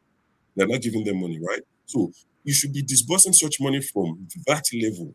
So the president's wife coming out to say, we've empowered people to sell Akara, corn, all these things, kuli. I think that doesn't help us well. It should not come from that level. It's too far for her to be talking about selling Akara. The optics is bad. This is the same woman that was giving cars to APC women leader and saying, register it in your name. You don't have to give it back. So when people look at that, coupled with the fact that the messenger, so people are thinking, so it's okay to give these other women, just because they're APC women leader, cars, and tell them, governors, commanding governors to give them cars. When it comes to us, we say, give them money for a car. So the optics and the level from which it came is bad. If you look at it, so my maternal grandmother was called Iyalakara. That was her name. She died in 1982. She gave birth to my dad in 1928. So she must have sold akara around that time. Late 20s, mid 20s. She stopped in the 40s. When her children went through school, could afford to take her away from that job. And they retired her, right? But with that akara that she was selling and whatever her husband was doing, they were able to train children through school. If your sole business is this level of akara Mrs. Tinubu is talking about, the chances of your child ending up like my father is zero. It's not slim, it's zero, dead. The level of akara, 50K, there's a place for it in the society. But then people could sell akara and still educate their children. The children had a chance. The child of an akara seller with 50K starting has zero chance in Nigeria of today. And it benefits people like the Tinubus. The less educated the population is, the better for them. So it might be intentional. I don't know. Also, what else was I going to say? Okay, yeah, I think those are the things I wanted to say. Rudolph, I know this is the first time you're hearing about it. I'm thinking of hosting a show. I don't know when it will be. You know my schedule, this is crazy. I'm thinking of hosting a show, it will be a weekday, not on a Saturday, to discuss issues and solutions. So I'm saying it to Rudolph for the first time in front of the whole world. It will be a show where you would only be allowed to come in. You would pick a topic, which one of Nigeria's main problems, and you would suggest your solutions. It doesn't mean it would work or it won't work. It's not a debate. If anybody interjects you, I'll kick them out. I won't have patience on that day. So Ovie would come and talk about whatever history, the role of World War II into this world, and how we can navigate it as Africans. How can we, escape that trap? Forefathers will come and talk about insecurity. And we'll talk about his solutions. We know what it is, recruit. I can just play it in Tinubu's video. Do you understand? Someone like Forefathers' sidekick, what's his name? Jide, will come and talk about colonialism and neocolonialism and how to navigate it. So you would pick your own topic. Nobody's picking it for you. And as soon as you finish explaining what the problem is, then you suggest what you think can be done to solve that problem. So that's just something that I've had at the back of my mind. And on a lighter note, imagine you are Rice, R-I-C-E, not the one that plays for Arsenal, just Rice, the one we eat. Imagine you are Rice in Nigeria today. The relief that finally they're talking about beans. They're not sharing me. I'm not the solution to this problem now. They've finally now found beans, akara. Rice will just catch a break because before now, everything is rice. So, yep. So that's what I just thought to come and say, that everybody has a point. People that are angry, you can see where they're coming from. The reasons why they're probably angry about the akara business. And for someone like Ovie, there's a place for akara selling in the society. It's just that with the society that our leaders have built over the years, the chances of an akara seller with 50K, very slim, if not zero. But thank you. Dr. Damages, can I interject? I know I don't usually interject. Can I interject? Go ahead. Executive producer, have you been insulted? Have you ever been insulted in a way that normally the insult did not come directly, but you know that it is an insult? Has it ever happened to you before? That's why I said people are angry, because of the messenger. No. Leave the angry. Leave the angry. So, we know that there is an angry. Have you ever been insulted before? What is the insult? And you know that is an insult. This is an uncharted territory. Hold on. So let me give you an example. No, hold on. Let me give you an example. A lot of people went to school, maybe writing on the chalkboard or writing on a slate. Back in the days, I know that people wrote on a slate. Mr. James and myself. Yes, so maybe Mr. James or something. Now, we now came to a position where you have books and you have tablets. And more or less somebody is telling you, you know what, you should more or less, you should more or less have passed, because there are slates all over the place.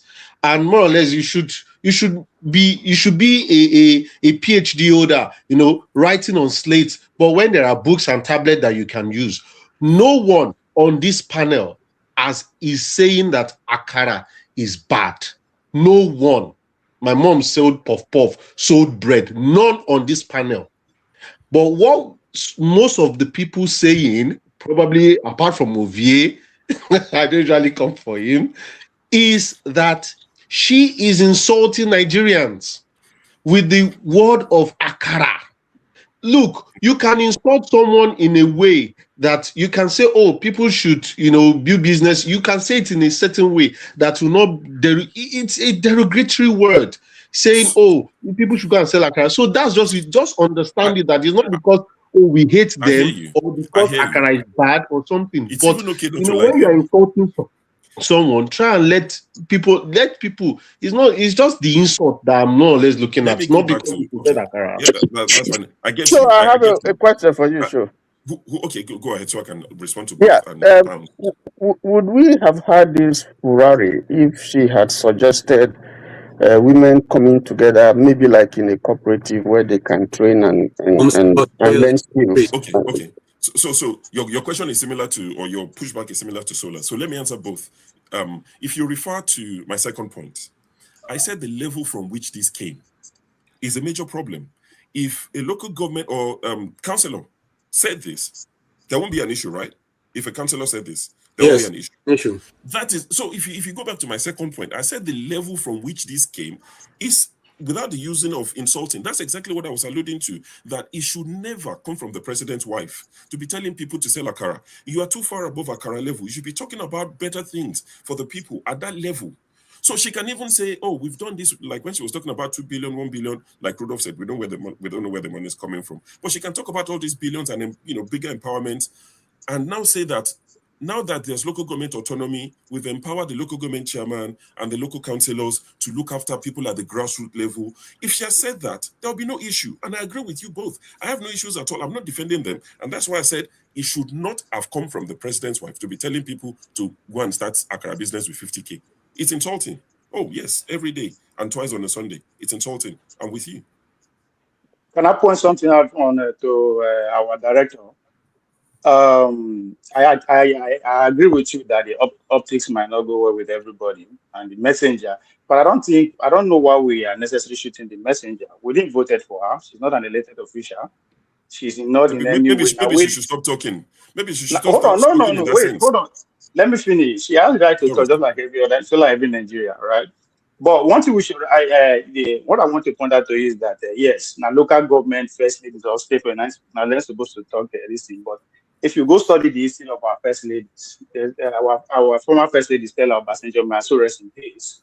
At a point, he had to summon all the 36 state first ladies to Abuja for just one message to let her understand that there's only one first lady in the country, and she's the only one.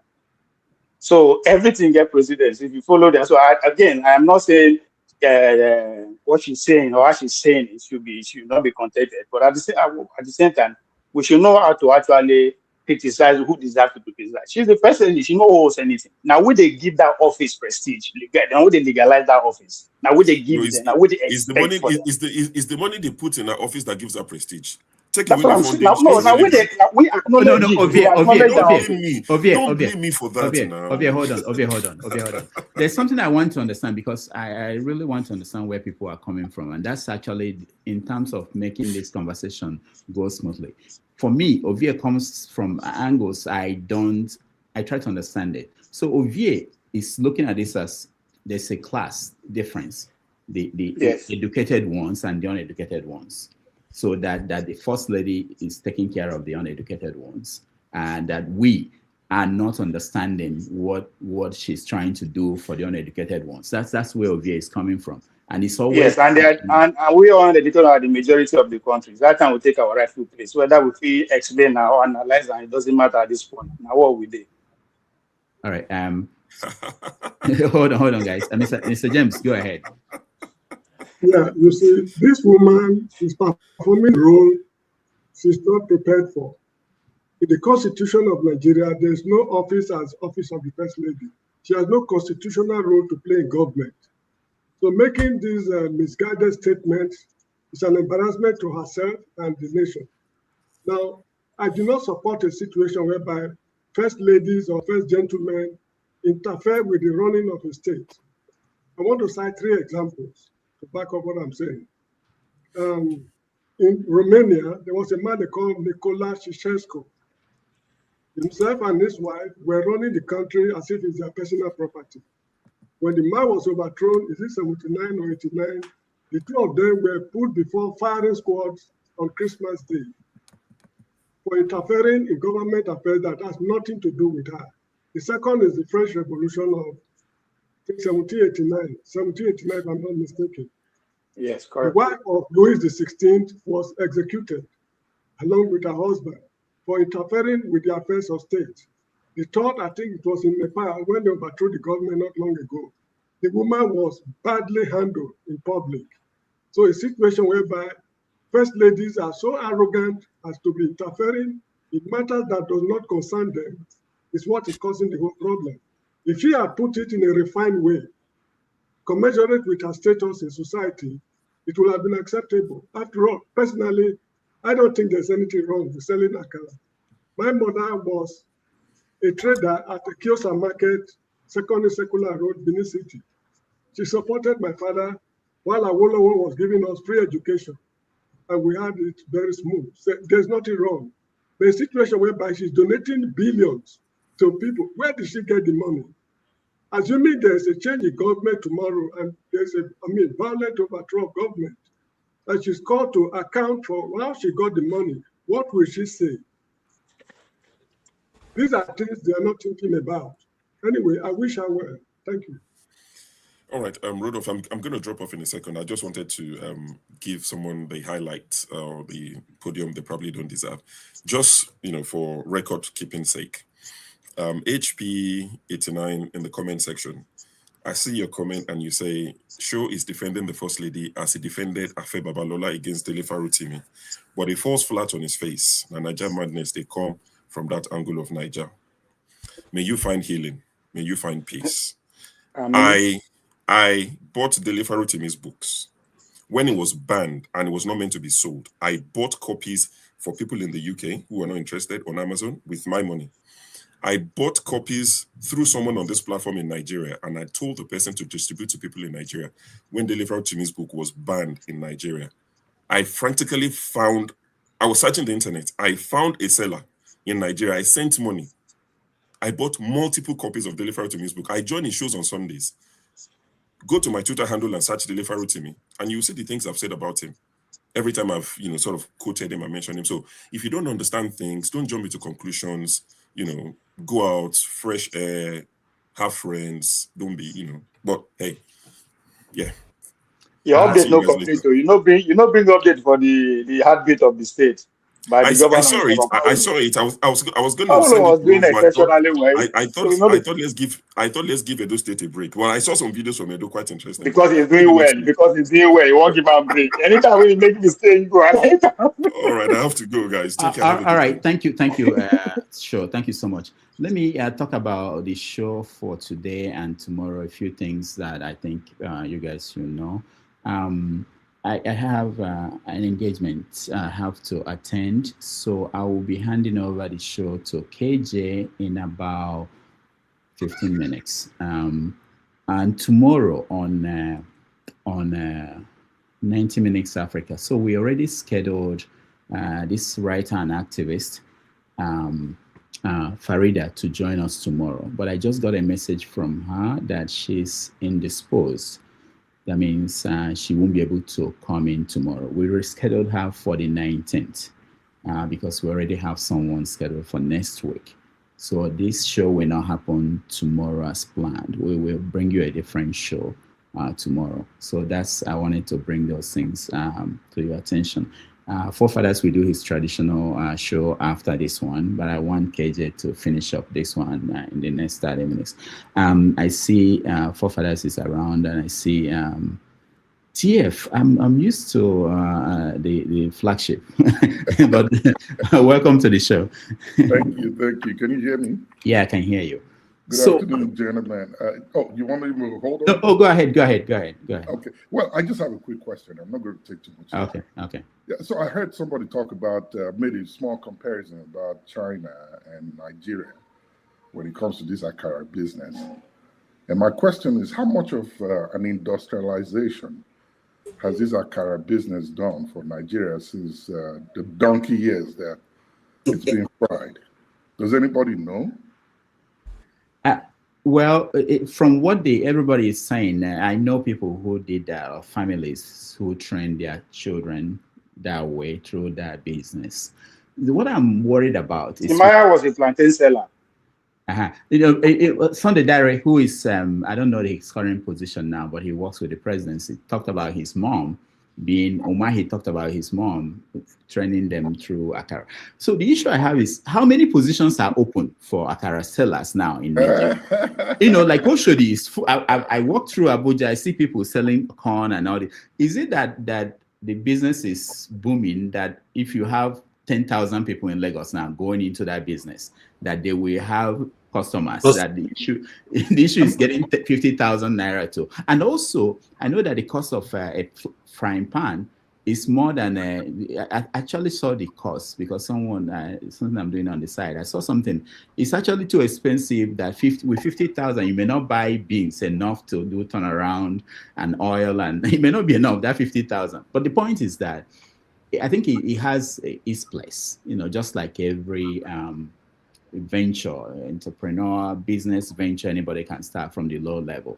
But I'm not thinking that, like Sho got it right when he talked about the level, local government level, the wife of the president, they should set goals and inspire people. They should, that's the kind of thing we want from them if they actually want to be involved in this conversation, but not to make it look like. Anyway, let me not just repeat what people have said. You guys got it right. I think. Well, the reason I asked is the economic impact that it has had in Nigeria since it got. I remember when I started school, I went to Akara school. That's what they called it. Untakara. Yeah. I know what you mean. I did, but I never saw Akara, so it's been a long time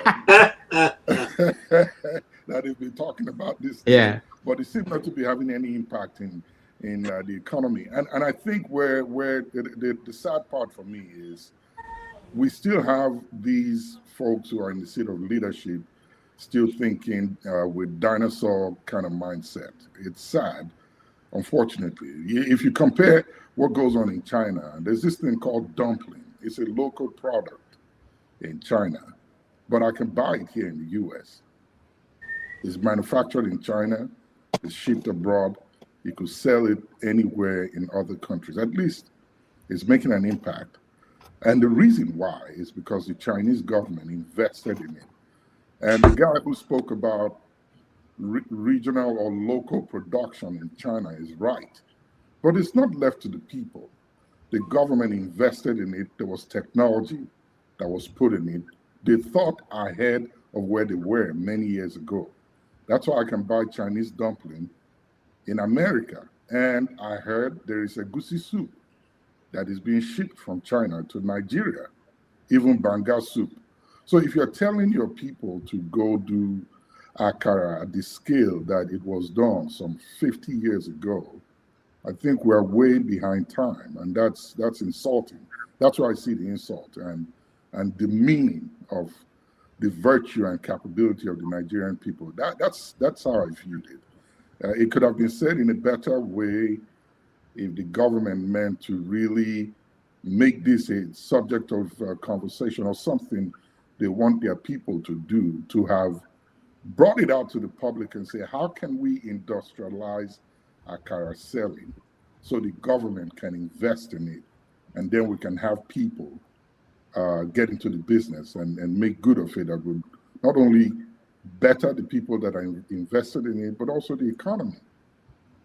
On a last note, the only good thing I've seen that a lot of people talk about in Nigeria now is that they are opening the Akara school. And to buy the form is 100,000 naira. And then it will cost you 500,000 naira to learn how to fry Akara. So we really need to, it's not a joke. What you are saying, is it for real?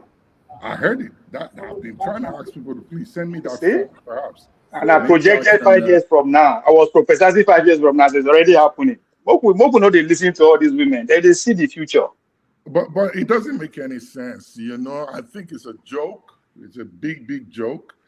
We are in a time where if there was only one person that I know that did something that put them in the spotlight globally. There was a lady that made moi moi in Lagos, and she ended up at the White House when Obama was still there. I was expecting that by now, her moi would have gone all around America, if not globally, if she was so good at the product that she was called to the White House to make the same product for a dinner that was going on. But we don't hear about her anymore. So I can TF if you want. She used to be my neighbor in Abuja. It's not Lagos. Oh, Abuja, okay. Well, I thought it was yeah, she's still very much is one of the stuff. She still makes a lot of waves in Abuja, but that's one person out of several other people who did that business who never got to be anywhere.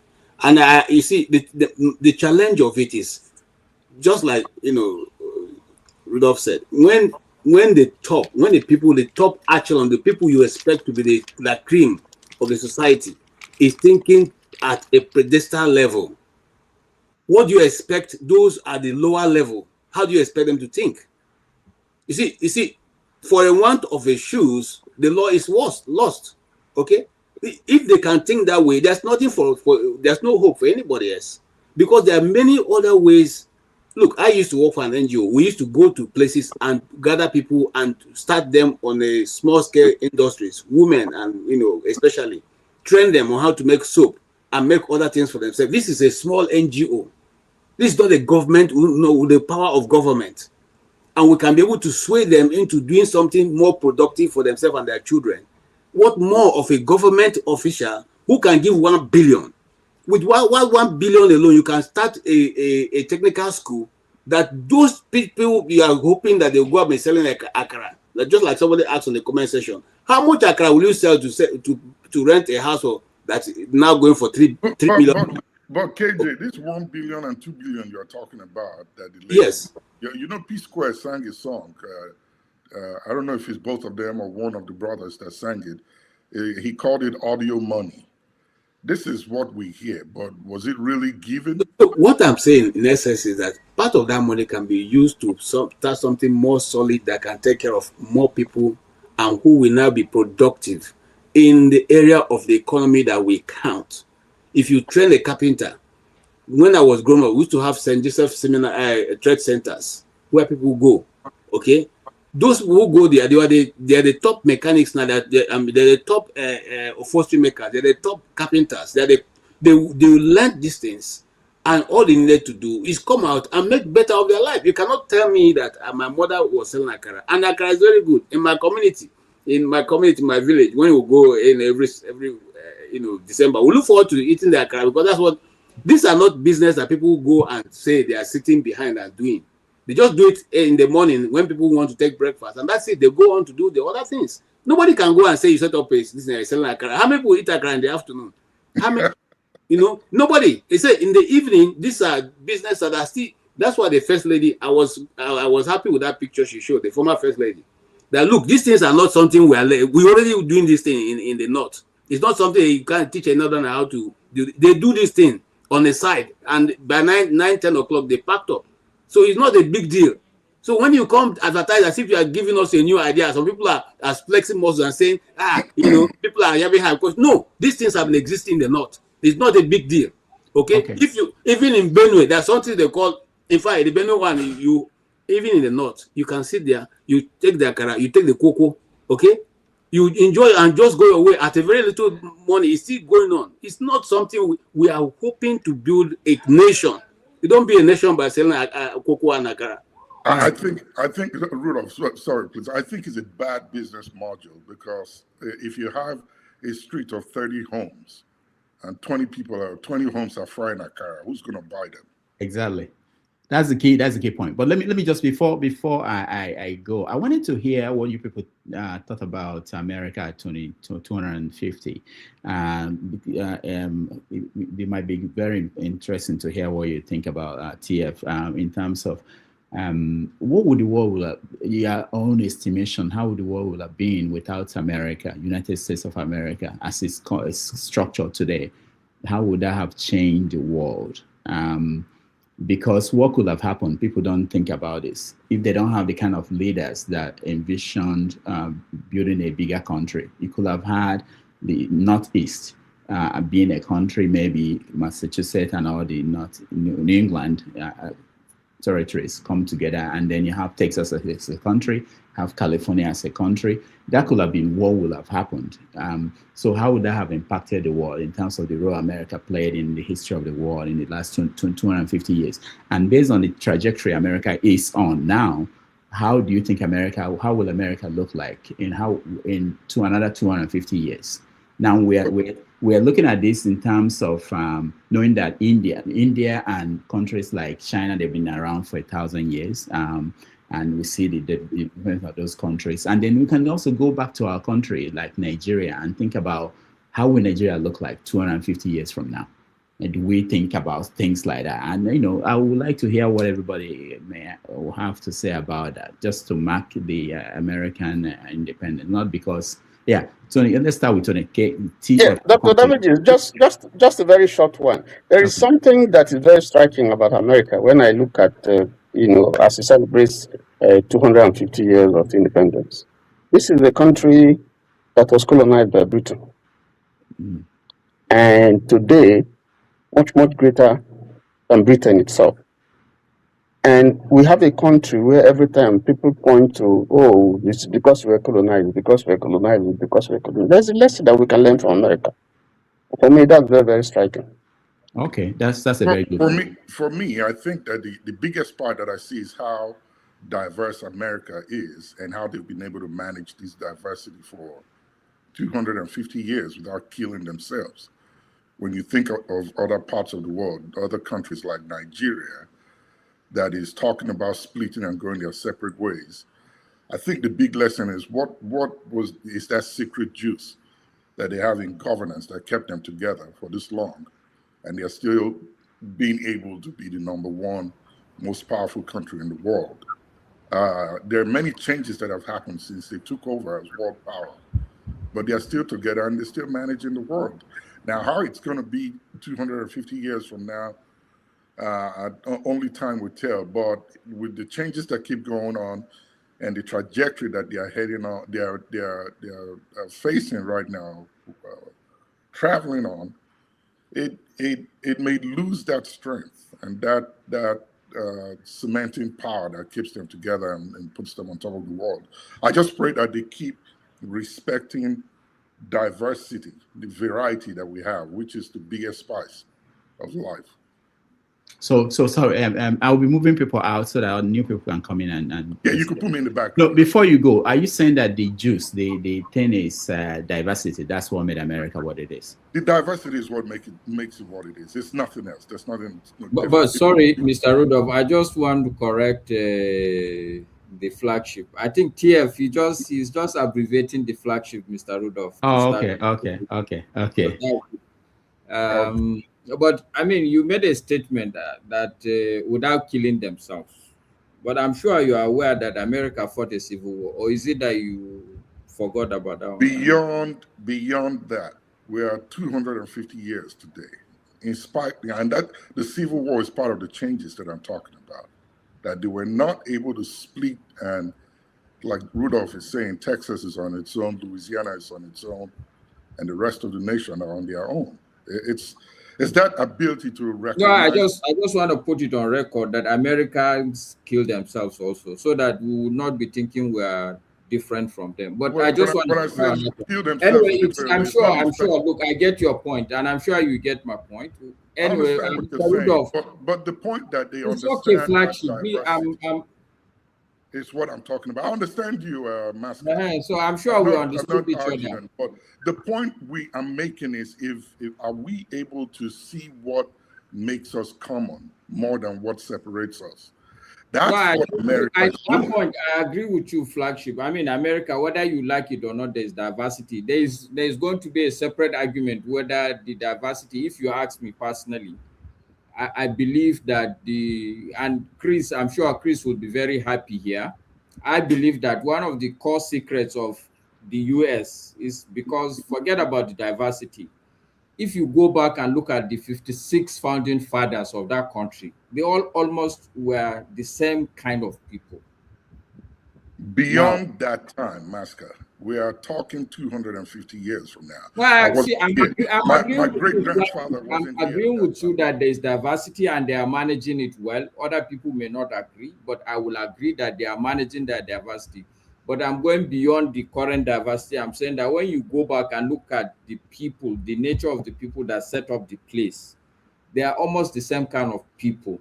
So they build it up, and what has happened is that if you're coming, you must assimilate into that grand nature of the people. So, but anyway, sorry to bug in, but I just wanted to put it on. All right. So can I say something? No, hold on, Chris. I just want to point out, Maska mentioned the people that died during the Civil War.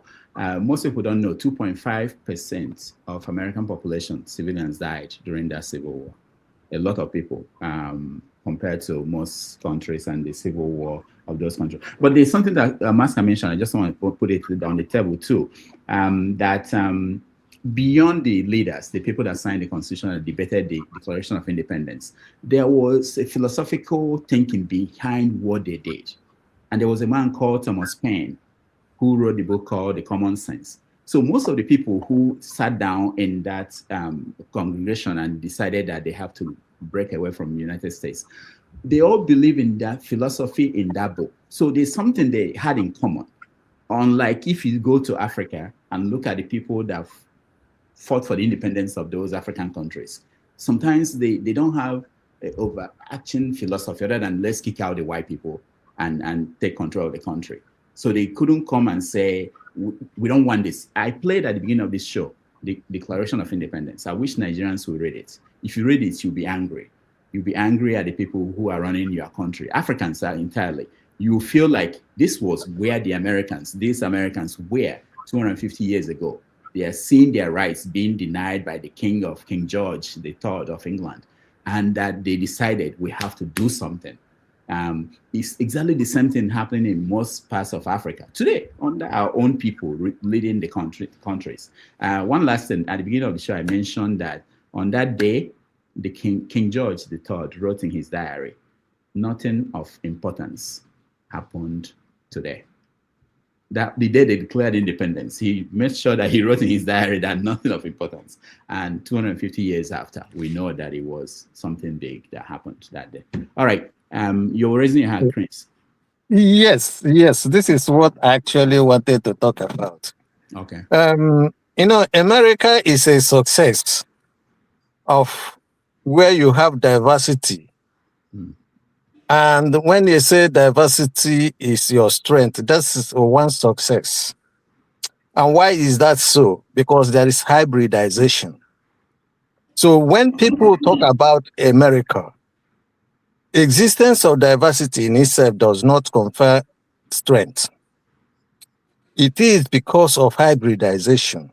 So when you are talking about those people that sat in that room to say, these are the characteristics we want for this nation. That's what is called hybridization. Now, when you come to Nigeria, the difference is clear. Azikiwe studied in America. Awolowo and Sedwana studied in Great Britain. In Great Britain, there are two ways you can build a nation, two models, originality or hybridization.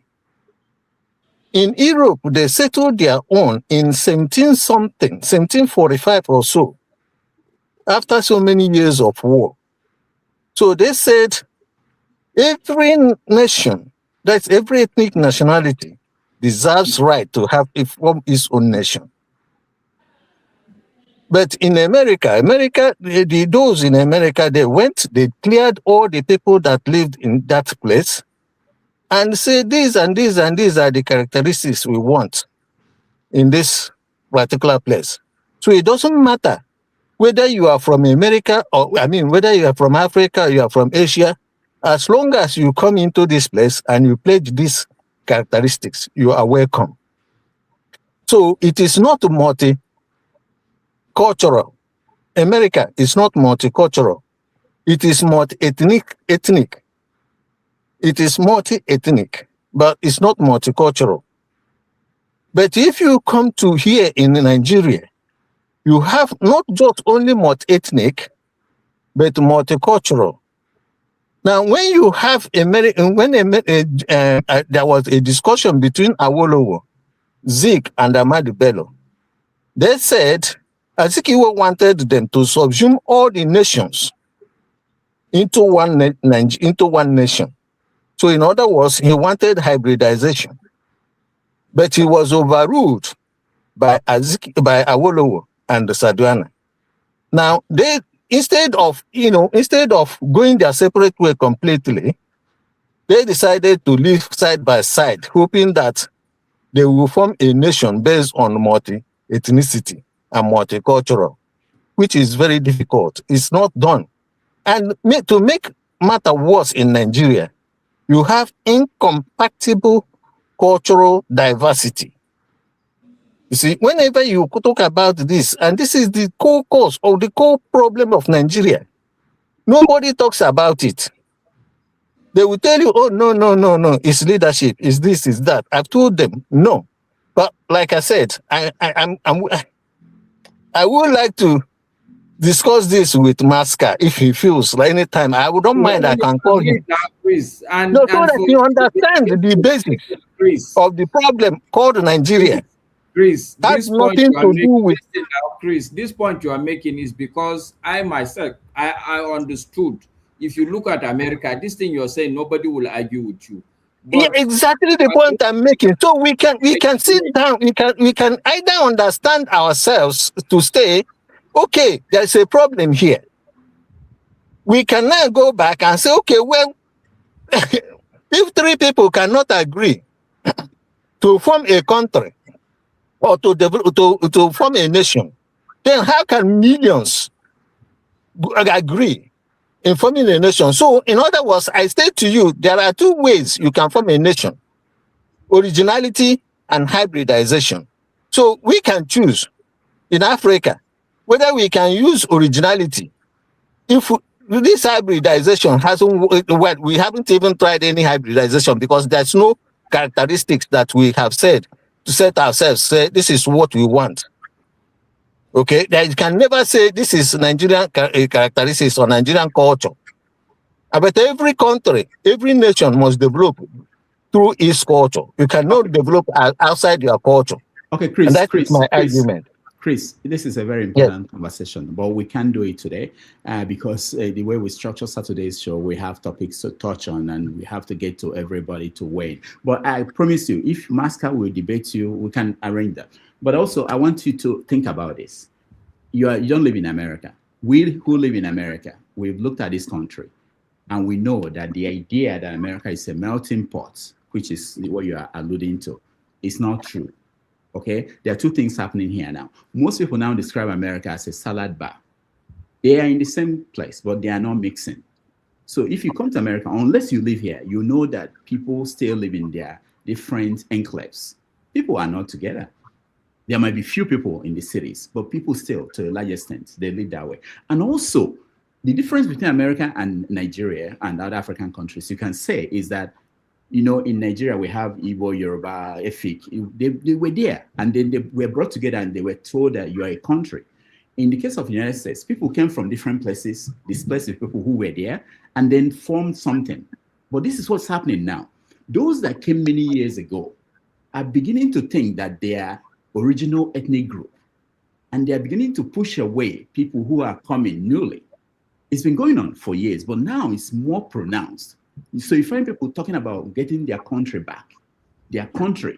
They don't see themselves as part of the people that came from somewhere. So I'm just saying that what's the ideals of America that you are pointing at and comparing it to Nigeria is not actually what is playing out in America today. There are people now who are beginning to feel that we are the original people, we are the indigenous people of America, that you people from Latin America coming in now, that you are not original. Okay, they forgot that Texas, they forgot that California were originally occupied by people Mexico. Yeah. So the point I'm saying is that Rudolph, you are right. You are right. You see, let me explain this to you. If you have studied the genetics, getting a word in here. if you are a breeder, if you have studied the genetics, if you have studied genetics and you studied breeding, you will understand what is going on in America is always going to happen. Okay, but the real thing, the real thing is what is called the Constitution. Okay. What is going on in America, if you have studied genetics, you will understand what is happening in America is likely to happen. Okay, because there is always going to be back crossing. Okay, there will always going to be back crossing. So those back crossing are going to be referring themselves and say, well, we are American. Oh, I mean, we are Chinese. We are in whatever country they came from, right? But what it is, the main core is the Constitution. Okay, is that Constitution that is recently Trump wanted to do away with birthright, right? But the Constitution, struck it down. So that Constitution, that early Constitution, is the main core. You see, that is what I'm trying to say. That is what is called hybridization in characteristics. When you pick up something, you say, these are what we are looking up to. It's a program. It is not something, it's a program. You select. All right. So Chris, it is called selection. We are going to have this conversation. Hopefully it will. And just as a teaser, Mr. Rudolph, Chris is already all over the place. You in one breath, you're saying that it is the ethnicity of the people that is important. Now today, you are putting up Constitution. You can't have mask. As almost at Pansat, I brought you up here so that I'll get you. What you don't know is that Constitution derives from culture. I believe that you Constitution derives from culture. Okay, Chris. You understand? Constitution derives from culture. Okay, Chris, hold on. We're going to end this. Pansat, I'm being nice to you. I brought you up because I want to hear from you, but you won't even have the patience so that we can get to you. You're testing my patience, right? Okay. If I'm testing it, then I'll test it more. All right. So we are not going to. This is not about Constitution. I just wanted to hear viewpoints about America. What you think is working? Why it's doing better than other countries, and what are the challenges? And will it survive in another 50? Just briefly, 2 minutes for everybody. Pansat, go ahead. Thank you very much. Let me say hello to everybody who's on the platform and those who are listening to us and those in that comment section as well. I believe that with the issues that you raise, myriads of people have come up here and they've spoken on the Akara business. I kept listening to see if somebody would link it to history, to literature, Rudolph. Because, I recall maybe 2 weeks ago, I was on this platform, you were talking about reincarnation, somebody had been on your show. And you would almost think that Mary Antoinette is a reincarnation of Mrs. Tinubu. And there's a famous legendary quote that goes, let them eat cake. I don't know if anybody's heard that. Let them eat cake. It's attributed to Mary Antoinette. If we have time, I would talk about it. She didn't say that, but it's attributed to her, but she didn't. Right. It's misappropriation, right? From Rousseau. I'm gonna get to that literature. No, don't go into details. We don't have time. We have 2 minutes. I'm trying to elucidate literature history. No, you're not today. You want to tamper me down. We do it on 1 minute already. You've been here. Hold on now. You've been here for hours talking, right? Letting people like Masker talk all day. I come up here to link this thing to history and literature. You want to tamper me down? It's not. I'll spare you for now. Let me get to my main point, which is to say that quote is attributed to Queen Marie Antoinette of France, right? During the 18th century, there was a bread shortage, right? It's meant to symbolize aristocratic obliviousness. Right? Forefathers. You hear me? It's exactly Mr. Rudolph has gone. I'm the one in charge of this show now, so behave yourself. If you guys take over our shows, we'll be happy. Just don't take over our land. Masker. Tell your people. Take Rudolph's show, but don't take our people. When it forest. comes to land matters, don't take our forests and don't kill us. Minority, they have little or no land. It all has been eroded, so don't go there. Don't talk land. Just talk literature. I hear you. I don't come here to play. I know you want to play around. If you want me to play, don't kill our people, right? I can't come here laughing when you're in a forest killing our people. I'm not gonna laugh. So, like I was saying, in reality, like Rudolph was saying, it's even more appropriately attributed to Jean-Jacques Rousseau.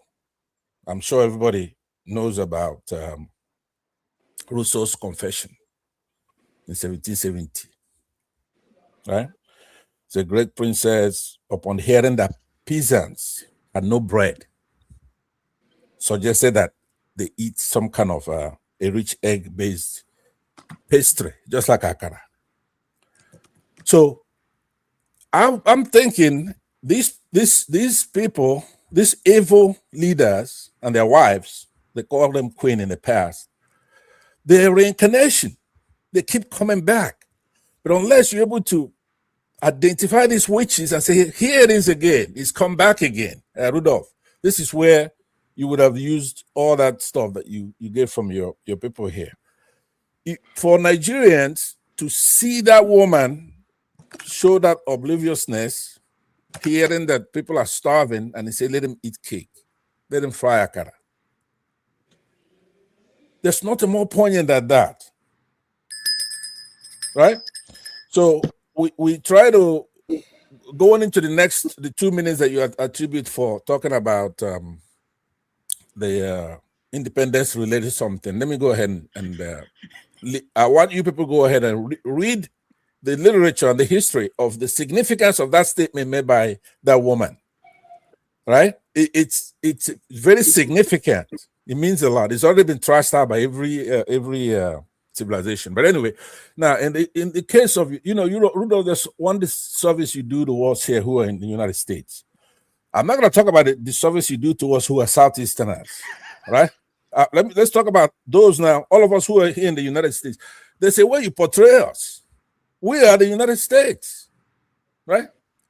I don't know what you go through there in New York, but here in the American technologies that everybody uses today, Apple, Microsoft, Google, YouTube, Facebook, Instagram, Twitter, X, LinkedIn, Reddit, right?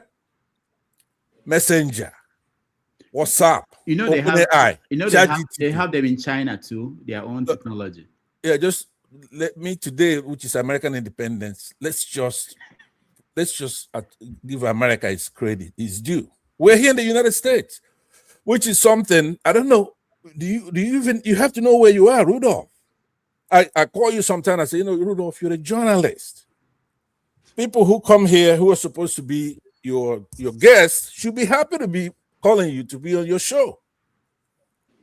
You're an Igbo man.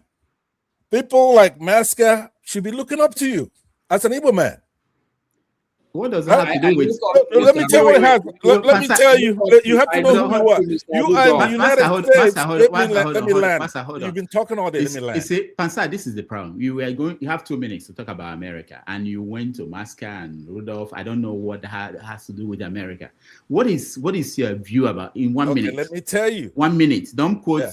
Yeah. Okay, there's something that irks you. You don't want me to talk. No, we don't have time. We don't have time. I offered you debates. You don't want to debate when you have 3 hours to debate anything, talk anything. You don't want that. Why do you want me to give you the time when we're discussing? There are people waiting. They've not said a word today, and I want to hear from them. Okay. I believe that at least I don't see him. Yeah, Chris spoke with as much time as he may consume, right? And so many others. They were here talking, 3 times. They came Okay, they at looked the around. beginning before we started. Okay, Okay. Fansad, we're done. We're done with you. We are going to go to forefathers. Let me Get let 2 me minutes. do No, it no, no, today. no, no, no, no. Let me You're do this taking to you your time. today. Let me Fansad. do this to you. No, Okay, no, let me no. do this. Fansad, no. I'm going to kick you out. Here it is. I didn't kick him out, actually. Somebody did. There are more powerful people than me here.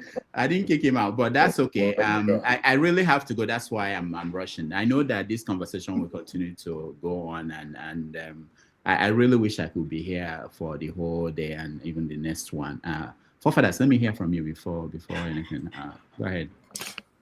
Yeah, thank you. Greetings, Dr. Damages. Greetings to all the panelists, the chat, and to the viewers. Yeah, about the Akara business, I just wanted to comment something about that quickly. My issue with the comment was that, one, this is people, it came across as if they don't have ambition for their own people. And it's almost like somebody can announce in 1919 and it will still fall in place. But we are talking about an age of AI, quantum computing, and different stuff. And the president's wife comes out and talks about women making akara, not to scale up akara manufacturing so that we can export it overseas. No, just to fry akara on the road. And I see that, and I'm beginning to believe that Nigerians at the top see these things in the same way. Because I saw a lady that was on this, she's a billionaire according to what they said. She was talking about how diasporans can come and invest in Nigeria. Then she said she doesn't understand why people complain that Nigerians are going overseas. That if they want 50 million, we will send them 50 million. And when the person that posted it and I commented on it, that is a very wrong-headed thinking.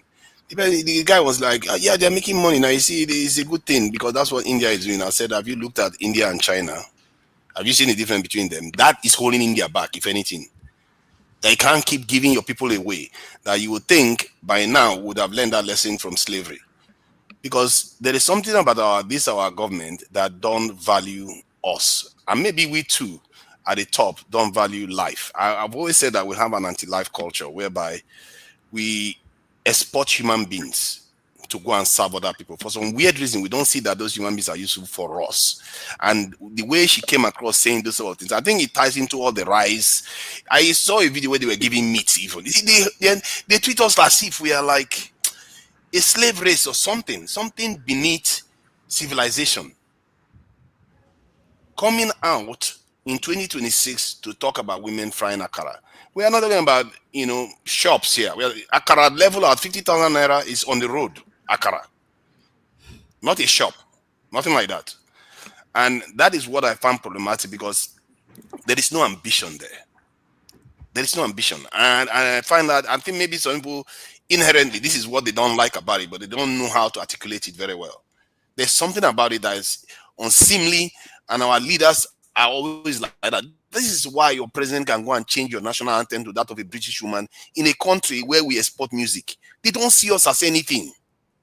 Why are our people like this? I struggle with it. And to be fair, the person I was speaking to about this at least took correction because he never saw that sending your people overseas like that is a bad thing. And one other thing I saw in Nigeria, because I normally use YouTube premium account, so I don't see adverts. I don't see adverts at all. But because I'm in Nigeria, the YouTube decided that I'm an eloper, so they are not going to give me the premium service anymore. So I started seeing adverts. And every day, every time, they are advertising for our youths to go overseas to them. They are indoctrinating our youths not to serve their country. And I don't understand how our people allow this to happen. They think that is going to lead us to progress. It's not going to lead us to progress. All your children, they will be looking at how they're going to go overseas and go and serve them. And when the place that they are serving is gaining far more from them than you will ever gain from remittance. But we don't know that because somehow we bought into that stupid mindset. Okay. Where hold on. Forefathers, hold on. Who are the people advertising this you're talking about? We can't hear you anymore. Maybe sorry. Different people from Canada, from Norway, different countries. They will say some of them through education, through a program to come and work, all kinds of stuff. Some of them you don't even have to write an exam. they are indoctrinating them to travel overseas. It's like continuously. This is what, do you know? This is one of the methods I thought we as a people from this panel, if we put resources together, we can advertise to Nigerians on how to change the country. But these other people are doing it to steal all our minds to their country constantly. And this is something I don't know why nobody picked up on this, because when I saw it, that was, in a way, I shouldn't be surprised. And our leaders allow it to happen. Look at North Korea, look at China that don't allow all this nonsense to happen. They have more progress than we do because we sell all our minds into service of foreigners. But that is one side. About America, what I see in America that is actually positive is their ability to get their citizens to buy into their narrative and their so-called American dream. The reason why that is powerful is because it doesn't matter whether it is true. It's whether you can convince people to believe it. Clearly, the American dream is unreal. Clearly, a lot of people are underclasses that don't have a lot of privilege, but they do sell it strongly that many of us will go there and happily serve them with all our might. And America is very, very good at that. I have to give America credit for that. Maybe because they have a lot of resources. And I also like the fact that they take their security very, very seriously. Not the gun culture though, but they do take their they do take external security very seriously, other than gun culture. But if I'm to advise America today, I've said it before, they need war counseling, but they will not listen to me. But my fear for America is that the future is very, very bleak for America. The direction they are going, the demographic shift that is happening, and the fact that America as a hegemon is facing serious challenge around the world. And America will respond. And this war in Iran is not going to end quietly. America will respond, and things are going to get messy because America would rather do that than go back to Epstein file and go back to the demographic shift challenges that they're going to face inside the country. Thank you. All right, thank you so much. Rudolph, permit me 1 second. To forefathers, I think there is what they call the National Orientation Agency in Nigeria. You should teach this idea to them. You don't need a platform to do it. It will work very well. They have budget for ideas like this, and they can make it known to the Nigerian people of how to stay back and build Nigeria. It will work and be very fast if you really believe in that idea. Thank you. Yeah, and Solly, go ahead. I think you have a question. Sorry, you know what? Last week I would have said they know. Now I don't think they know. So maybe it's worth me going there and actually having a word with them. Thank you. Are you in Nigeria, forefathers? Or is that top secret? Why do you think my internet connection is so shaky? I'm in Nigeria. Okay, I didn't know. Okay, Solly, go ahead. Yeah, so when it came, you got to the point of saying that they are running adverts to target Nigeria. They run adverts here in the Netherlands for people to go to Malta to go and, work in casinos, but people are not doing that. So are you saying they are targeting Dutch people to come and do that also, by your logic? Good question. It's everything always seems but like those ones are not. Those ones are Western. Hold on. Don't do that. Those ones are Western nations. They are not susceptible to the kind of advert that is coming to Nigeria. That's the difference. East Europeans came to Western Europe and they returned back to Eastern Europe because their country is doing better now. Those about adverts will not affect them that strongly. But Nigerians, it will. That's why North Korean. Pardon? They are running the adverts. As Nigeria is a capitalist country, you are free to advertise jobs if you want. All right. Yeah, but don't you understand what I'm saying? We are susceptible to it. That is free market economy. You can't start it. Yeah. You know what? I can't help you there. That's where your mind is. If the government wants to stop people from doing that, then that is on the government. You can't stop them for advertising what they want to advertise. Even if you stop them from advertising, would that stop people from leaving if the country is not working for them? Right. It's not just the adverts. My point is that if you have to slow down the people that are leaving your country, and if they can run their advert, but you can block it in your country, like in Russia, India, even India, you don't see those adverts. China, all those places, those people have their own strategy now. That's what they have their own strategy. They send people to the West and they make sure they return back to contribute to the economy. And some of them that even in the West, they contribute to them to buy intellectual property rights in the West. But we don't have a strategy. Our strategy is let them go and serve. The fact that solely you are looking at this way, I'm really disappointed that you don't understand that you have to have the best minds in your country. The best mind in your country is supposed to remain in your country to build it.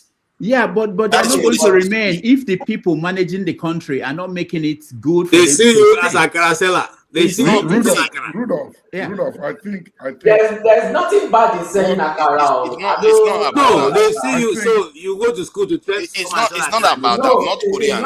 North Korea leader prevented their people from. Sorry. Okay, hold on, guys. I don't like people talking over each other. Hold on. This akara stuff. No, hold on. Sorry, we're not going back to akara. We can find a way to put it into what you're saying. The flagship. Go ahead. Let me hear you. Oh, well, I was just going to mention that I think what Forefathers is saying is the same thing that Mrs. Tinubu is saying, but he's saying it in a different way. All right. So explain it for Forefathers to understand that the economy is bad, and you're asking the people to stay back there and fry akara. To fry akara for they're leaving. The economy is bad, and you're asking them not to leave, but to remain there and endure the punishment and suffering that they are going. They would always leave. Get a better. How does that correlate? See, what I'm advocating is you restrict to an extent the indoctrination of your own people, because like look at Iran today and look at North Korea today. You guys used to laugh at them, they are useless and everything. They are far more advanced than Nigeria today. North Korean economy is growing right now. They have far more better infrastructure than we do. Even Iran that has been bombed today has even more power supply than we do. Why do you think Israel was going after their scientists and their engineers? Because they educated their people and they kept them inside the country, even if the country wasn't doing too well. You can't allow foreigners to brainwash your people. Don't you understand that? Don't you value your people's lives? But our people, we have anti-life culture and we won't learn. And you think it's only the elites that are like that? Look at what they are saying here. They don't understand. You've sold your people into slavery for hundreds of years. You still haven't learned any lesson from it. That your lives matter. You need to keep your people in your country to develop your country. But I don't know how else I'm going to say it. I support you, Forefathers. I support you. All right. Let me bring in KJ. You have to take over. I promise that I have to leave, unfortunately. But I wanted the conversation on this America to happen so that I'll hear people's opinion. I'll watch it later, and also Pastor Enoch Adeboye and what he said about Tinubu. I think there is a conversation that we need to have around that, especially with people's reaction. People felt that he was being criticized. People don't. I think they are pretending they don't understand why he was being criticized. I want to hear what people think about that, because sometimes this issue, it might be minor on the surface, just like we are talking about Remi Tinubu. It might be minor on the surface, but there's a bigger issue around it. And of course, the main topic today should have been Adeniyi, which I hope you guys will get to. Because if that is happening in that country, I don't think the most important thing is to worry about who is advertising to get people out of that country. You should be telling everybody to leave. If there could be a fake agency that hired 300 people and it's in the budget and its presidency is telling you they don't know about it, you should tell everybody is to leave the country, because I wouldn't want to live in that kind of place. But anyway, why would you tell them to leave? You solve the problem. Jesus Christ, why do we always want to abandon sheep? Are you jumping into another man's ship because they have agency to destroy the agency? Forefathers, I'm happy you are back in Nigeria, and I'm hoping that you can walk into the orientation agency and begin the conversation, because I want you to do what you are saying. Part of the argument here is to encourage you to show example that it could be done. It's not about just saying people should stay and people should not leave. It's also saying that I'm here, I'm going to make that change. Don't go anywhere. Let's make the change. That's what is needed in the country. No, I agree with you on that. No, so that's the message. The message is not. Let the naysayers be saying what they are saying. That's, to you, it's nonsense. You are there to say you are going to prove right that we can make this change, and I'm here with you. Don't go anywhere. Let's go. And I'm happy to hear that. Yeah, I think making the argument is a valid point. There was a time I would have thought Nigerians knew that, but they don't know. They actually don't know. They actually think it's a good idea to be sending people overseas. They don't understand it. All right. So we have 220 something million people. So even if some people leave, you still have enough people to work with and fix the place. All right. I'll see you guys. I have to run. Thank you so everybody. That's exactly what that lady said. 50 million. That's exactly what you want to say. That's why I think it's actually valid to teach Nigerians this. Because they don't know. They actually think it's a good idea. Okay, KJ, they think it's a good idea. Help anchor the next maybe an hour or two, and then Fofada. Yeah, no, I'm just gonna be an hour, and I'll hand over to Fofada, who is ready to. Yeah. All right, I'll see you guys. All right. Bring Ovie back and other people who are back in. Okay, yeah, Ovie especially, yeah. Okay, and Ike. Okay, I'll see you. Okay, I'll be listening. Okay. All right, take care. All right, thank you. Okay. You can put me in the backstage. Okay, all right. Ovie and my friend, the flagship want to go behind. Okay.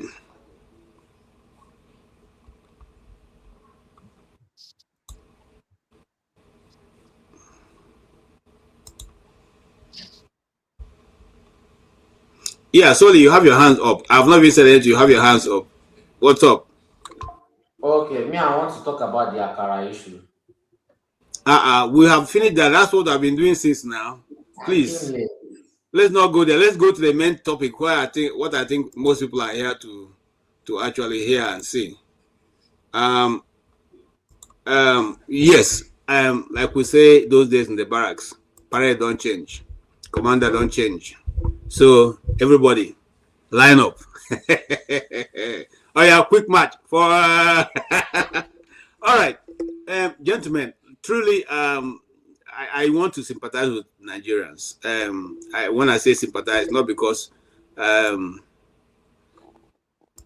any other, except the fact that a lot of things are happening, and let's not just go there. Let's go straight to this. Let's just play that video. I will refresh everybody's mind, and then Rudolph has signed that, and the whole thing has followed him. Oh my God. Okay, sure. If you are behind me, if you are listening to me, can you put back Adeni's video so we can have a bite at it? All right, you early sometimes in 2025, there was a man who was said to have infiltrated the federal secretariat, the presidency, and given himself an opportunity to become one of the special assistants and a DG to a ministry, a parastatal under the presidency, and all that blew up. Rudolph, if you can still hear me, please load back that video. As you left, the whole thing went off. So can you use that to remind everybody what we're talking about? All right. How many of us have heard the story of Mr. Adeniyi or Prince Adeniyi, who accused Gbajabiamila of being the person who is aware of the appointment and all that, and he procured the appointment from him? This agency has been operating for over 1 year. It has a budget. It has over 300 staff. Okay, let me just read that what I've already KJ, sorry, it is not Prince Adeniyi that accused. It is Gbajabiamila that said that the agency, there's an agency that was fake, that is not existing. So that's what started the argument. Yes, the Bajami, the chief of staff to the president, who is one of the most powerful people in the cabinet of the president government, accused this man of running an agency that does not exist. Now, before you guys begin to jump in, I want to give you something so we don't have to start from there. You already know. First and foremost, this guy who is accused of being a fraud has an account with the Central Bank of Nigeria. That agency has an account open for it with the Central Bank of Nigeria. That agency has over 300 staff that are working in the second floor of the Federal Secretariat. If you know Abuja, the three arm zone, the presidency, the National Assembly, and the Federal Secretariat, which is one of the areas that you hardly, it's always very secured. So he has 300 staff plus working under him. He has an office in that place, in which is the Federal Secretariat. You don't get an office in the Federal Secretariat if you are not a government staff, or that office is also allocated only to you through the Secretary of the Federal Government, who allocates that office. This man has done collaboration with the EFCC, the chairman of EFCC, for which they even gave him an award, or he gave them an award. This guy has also, now this is where the problem started coming afresh. He now veered into foreign affairs, holding meetings with ambassadors and trying to conduct some international businesses on behalf of Nigeria. This man is also has police orderly assigned to him.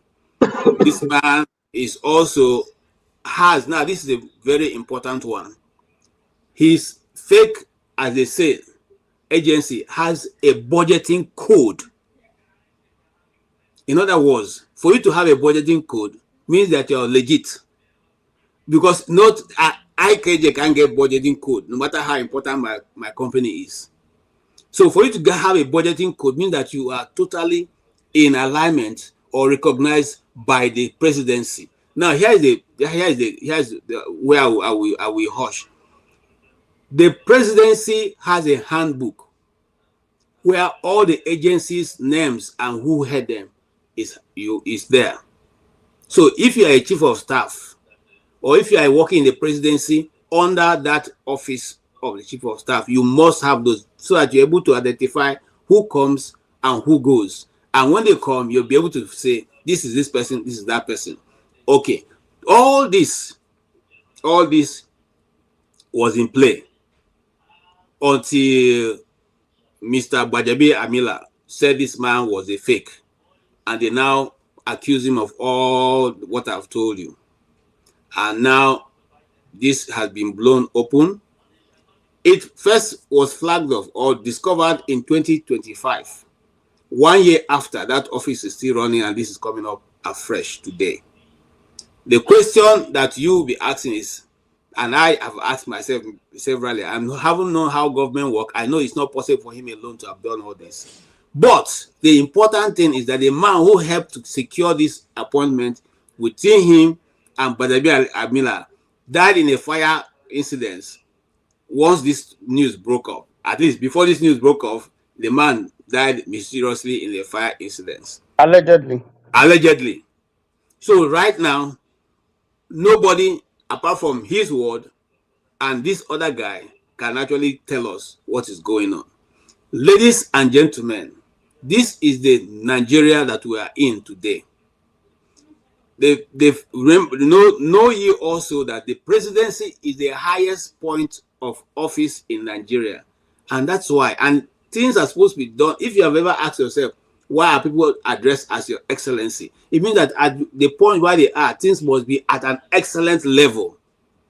Nothing is taken for granted. Everything is searched through and researched and researched and researched. Yet these guys have operated to this level. Now the floor is open. And I called Mr. Tony. He has worked in these levels. So let's know whether is that the way people used to do this thing. How many agencies are out there that we don't know that are operating like masquerade? Well, KJ, this is one of the American wonders that we see in Nigeria. You know, there's so many of them, and this may well just be one of those cases that is being exposed. There probably will be many of this sort. Now, the optics is not good. You don't need anybody to be schooled to understand that there is something amiss. First of all, you have given some of the facts. Before any parastatal gets appropriation, it will go through debates and screening. First, it will go through the Senate, the appropriation committee, and then they will make their submissions. They will come before the whole House, the Senate floor, and they will debate it. The same thing with the House, and they would, approve, and it will go to the Chief of Staff to the President for accent. So we know that this parastatal, which doesn't exist, has a vote, a provision, for the financial year 2026. Even after someone had flagged, said that there's a fake parastatal that is operating. Yet it was approved, it was signed, it had an account, it has a TSA account, has a domiciliary account in the in the central bank. The officers in the central bank could not detect, because there are two issues. First of all, it was that it doesn't exist, and then some spokesperson of the president came to say it is fake. So all these processes could not be detected by the Senate. The central bank couldn't detect it. The SGF couldn't detect it. They have an office, they have furniture, they have cars, is on Twitter, is on Instagram, is conducting adverts, it has the ambassadorial engagements, travel abroad with the money that is appropriated, has 34 accounts within commercial banks, met the accountant general is aware because the process has to go through the accountant general of the federation. The security agencies couldn't detect it because part of the procedure is also to go through there. The head of service, the recruitment has about 300 staff. You mentioned it. They have an office, they have furnitures, and they've been doing their job. And yet someone tells us that it doesn't exist. I find it difficult, to believe that, because from what we know, it exists. But they shied away from that argument. I say, oh no, now it's fake. Nobody appointed him.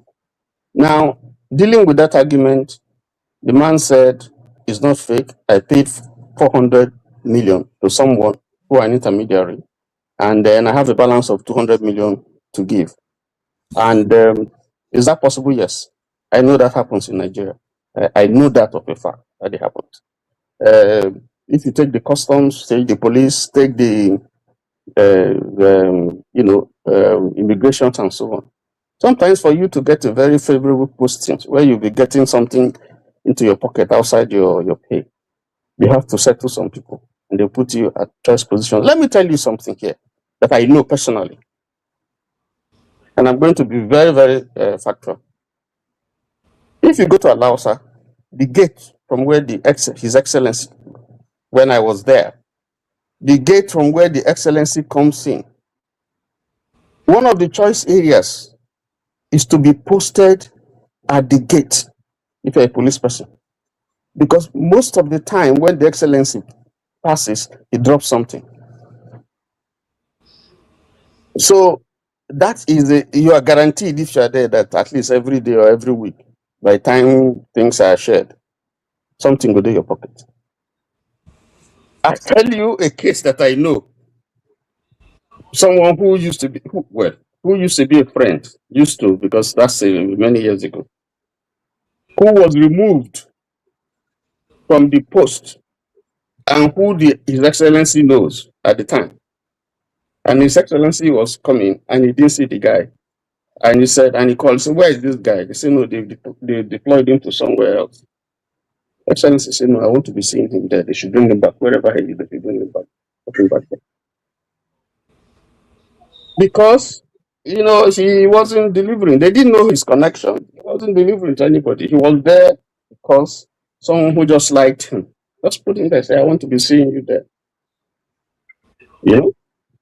So it happens. You give people, you pay some money and you get a good post. So if that accusation was made, I'm not saying that money was given to, but I'm saying that those things happen. That's the point I'm trying to establish. Now, in all this argument, that has not been interrogated. Was the money given? Is it true? Secondly, the person who was said to be the middleman, the go-between, who did this, mysteriously has died. And the police went there after 5 days in a hotel where they say he was staying, and they say the guy has died, by fire. I think we need an independent investigation and the forensics to be done. We need to see the CCTV. We need to see who came in there at that time, whichever day that he died. We need to know people who are going and coming in there. We need to see, do some fingerprinting. We need to see the cause of death, the autopsy report. We need to see all those things. The police doesn't have the capacity to do that. So we need an independent, body that has capacity that will do that, so that we can establish the veracity otherwise of that thing. And the optics is not good. Now that person died a day after a report was made to the police that this whole thing is happening. So that person is gone. Would have been a vital witness in this case, but it's gone. And then the so-called DG of this agency has told us how many times they made an attempt to assassinate him. One of them, on his way, Kaduna, traveling from Kaduna to somewhere else. And while he was unconscious, he had an accident. He gives the impression that the accident was a framed, it wasn't natural. And so maybe while he was unconscious, some of his belongings were removed, his phone and some other documents were removed. And it was when it was tracked, it was found somewhere in Gombe. And while the investigation was going on, there was a call from somewhere at the top to say suspend that investigation. So this is an account of the person, So there are so many imponderables here that we need to unearth. And if it's a place where things go right, I think the people who have been fingered here, in the interest and in the interest of justice, and the fact that the chief of staff is so close to the president, this is an attempt maybe to smear the president. And I think that the president should be concerned with what is happening. Send this person, send Tony, him on before you go there, interdict him. Why are going there to the president? Anyway, I don't want to say anything. Let me round up. Yes, because he's chief of staff. It's a very powerful position. Hold on. Let me go on interdiction. Hold on, Tony. What this individual has done, assuming he did it alone, is it not the same 10 and 10 pence that the president and he still have been doing? Are they different? No, hold on. The president has not been mentioned in this issue. So let's give the president. But not a new thing now. I mean, Alibaba and the 40 thief. Who's Alibaba? Who's the thief? I am saying that this person has been involved in quite a number of things that are untoward.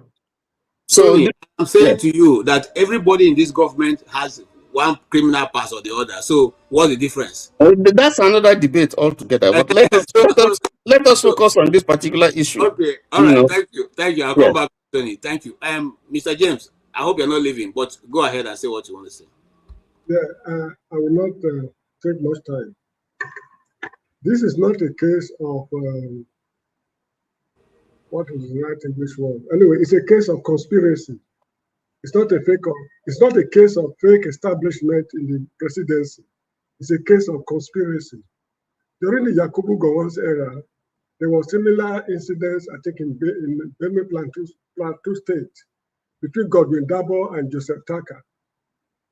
If you double me, I will Taka you. That is the quarrel they have now. It is sharing formula, how to share the money. They have misunderstandings among themselves. I have been vehemently opposed to tribal appointments.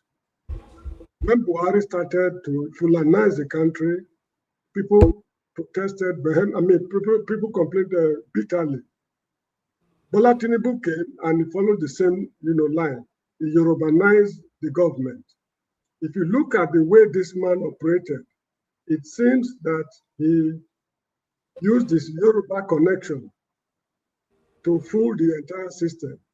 Anyway, I'm not accusing the Yorubas of fraud, because the interesting thing is that the Yorubas have been vehemently opposed to what happened. If you listen to the YouTube broadcasts, they've been vehemently opposed. People like Arise News, correspondents, channels, Femi Falana, and a lot of respectable Yoruba men, they have called for a public commission of inquiry to be set up to look into this matter. It's a case of conspiracy. The government is aware. What went wrong is the sharing formula. Some people did not get enough. That is just what is going on. And when I keep on saying that the country is beyond redemption, a lot of people disagree with me, particularly my good friend, Mr. Forefathers. I don't know of the native doctor that can cure the problem of Nigeria. The country is beyond redemption. We should be thinking of post-Nigerian republics. Should the country collapse eventually? Should it collapse eventually? How should we relate with each other? How will the people be governed to prevent anarchy before the new republics will stabilize? No native doctor can cure the problems of Nigeria. So that is all I have to say. I have to go home. Thank you so much indeed. Thank you, Mr. James. Thank you. Please, can you just give me 1 minute, because there are issues here that I didn't, quickly. The man has indicted himself by saying that he didn't get the office by merit. He has not explained where he got the 400 million that he offered. How much tax he's paying. And then the people who are accusing him and labeling him and calling me all kinds of names have not answered the question of, is it true that someone said he should give him 48% of the allocation, of the agency's allocation? Those issues, was not addressed by the COS or Bio. So those are some critical issues that Thank you. This guy penetrated the entire government structures, executive, legislation, and probably the judiciary. How was the budget approved at the National House of Assembly? So, it's a case of conspiracy. It's not a case of fake fake establishment in the presidency. The government is taking the people for a ride.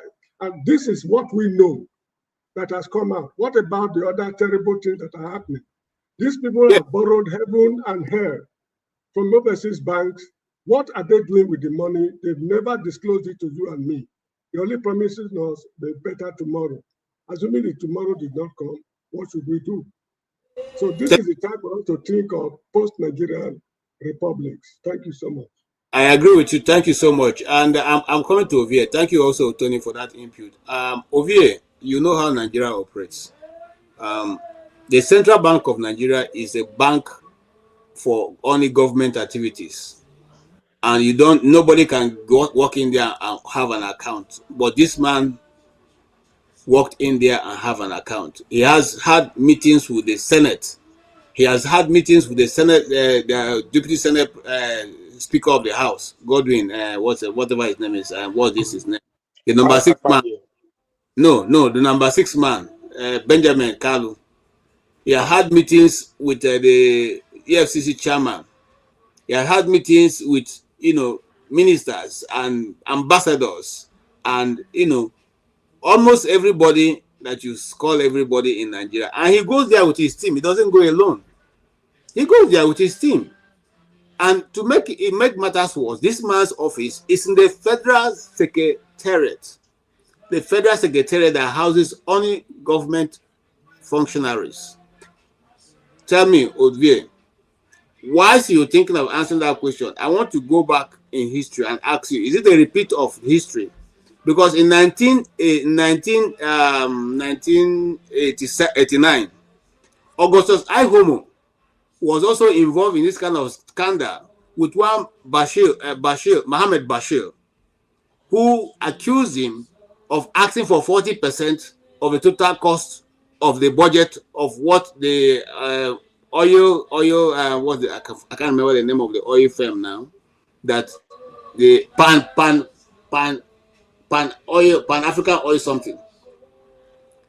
Now, we are now in 2026. We see this same setup. At that time, Adjustor High Omo also said, I don't know this man. The man said, no, you know me, sir. Because me and you, now we did this business. I'm only fronting it for you, but now you're asking for too much. The same thing this man is saying. This man is saying, no, Oga, you can't say you don't know me. Now me and you, okay? And the reason why it is because you're asking for 49%, and I'm saying that I cannot pay salary when you give me the remaining. So what have I done here? Why wouldn't now say I am fake? Because now me and you process this thing. Now you bring the letter, can't give me. What do you see, my brother? You see, when we are saying Nigeria don't what how they say it, don't cast. This is what we're talking about. How do you see it, and what will be your observation? Who is right, who is wrong? In that of the 70 you give, I would say, I came maybe I home. What's the name of that? Yes, Yeah, he's right. I hope. He's right because he's from my state, so it cannot be wrong. So, sorry, Yes. sorry. I want to add, KJ, please. I have yogurt with me. Can I take my yogurt while I listen? Go ahead. No. That's organic. We don't want to see organic. So Ikomo is right because he's from my state. We're always right. So, but I think what is playing out is if they, I mean, I wanted to say if they succeed, but I think they've already succeeded. It's a clever move by the Tinubu administration. And I'm saying that because what is happening is obvious. This is a special purpose vehicle or a special purpose entity set up to siphon money. So what the Tinubu administration is trying to do is trying to pull up what in politics we call a limited limited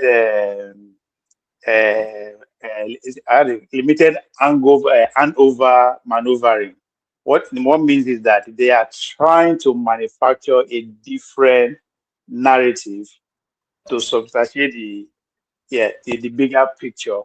So why I'm saying is that this is a full function entity. Like from the presidency, the central banks is called pants down. The legislator has, I mean, every apparatus of the state is compromised. So how do you do that? For them to leak the secret first by flaunting Bajemi Amila. But as you can see with their antics, even the celebration they did a couple of days ago with the press, they made him they give him opportunity to speak. That's a message sending out there that those who were trying to leak the secrets were ahead of you. So they were just caught on compromised position. Now somebody won't leak the secret, so they just go ahead to put this antique first. And I say they are clever in doing it because it's happening at the time whereby, make I say, maybe 75% of the opposition they are not focused. Everybody is confused. They are fighting their own battle. Now only Atiku seems to be saying, okay, it's calling for a private entity to investigate the thing. So maybe he know who wanted to leak the secret. But accusing, if you look at the way the thing they plan out on our medias, everybody is focused on Benjamin Miller. He has to resign. He has to resign. As if he resigns, that means anything. So what happened to the whole system? The CBN that operates the bank accounts, the legislative hand that deliberates in their budget. So what happened to all those ones? So that would be that should be the big news. That would do more damage to the administration than narrow it down to what Benjamin Amila and the so-called the managing director of the organization. So for me, it's already a loser case because, as I said, everybody they call for these two people's resignation. So even though they resign tomorrow, then they want this. So they are. So I'm not saying they are clever because I support what they are doing, but what they be today start. I think they started the organization about a year ago. So you know how much they don't, how many billions don't go through that parastator. So that's why I say they are genius. No matter how you want to see them, they don't win the narrative already.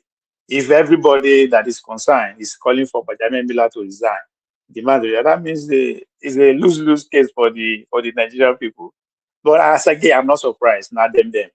because something of that magnitude cannot be taking place. You tell me, say, nobody know. This is not a secret. They are not doing secretly. It's a full plunge. They employ over 300. So everybody know. When I mean everybody, the power brokers, both the opposition, maybe they get one of two of their relatives that got employment, that the way they collect salary. So it's for me now just a waste of time, and that is because there is no opposition. That's why they if not, they have better things to do. It's too late for us to start crying now because nobody they will talk how much has been expended to that Okay, organization. question to you, Ovie.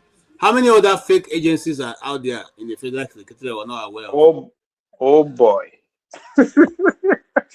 I don't know. they are countless. There are plenty. I cannot say that. This one now, they say now they catch, now be thief. If you remember, actually, Buhari last administration, few weeks to his departure, now they launched Nigeria Airline. And they have with sharp. Now, this is before they arrived by showing us the airline. You know what it don't take place.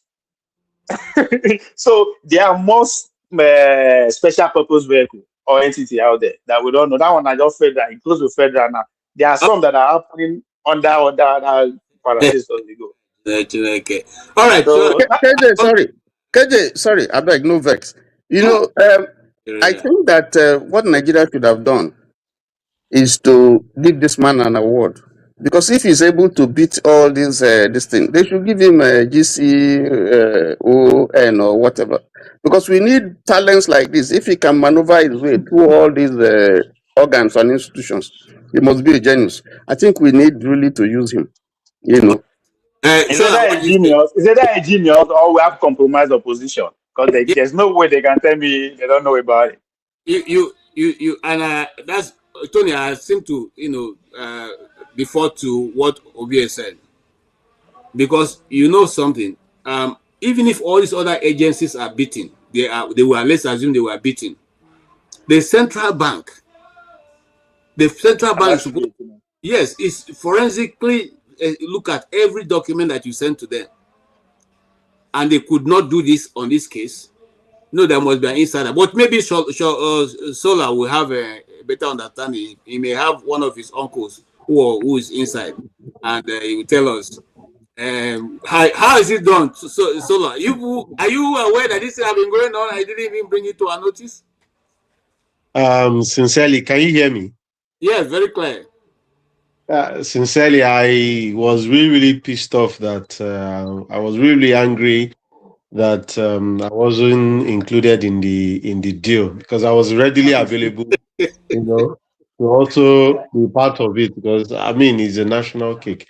To me, I refuse to be honest with you, drawn into this, because the way I'm going to take it is really going to be very, very different, because I think as a Nigerian, there are some certain things that we need to look at critically. And if this scandal does not cause a holy anger amongst Nigerians, and this guy is voted in 2027, and the only way we can know is if the people cannot and will not defend their vote, not through war or whatever, but stand there, let them count it, and defend this vote. My brother, I don't see any redemption. I mean, I don't see any redemption anyway.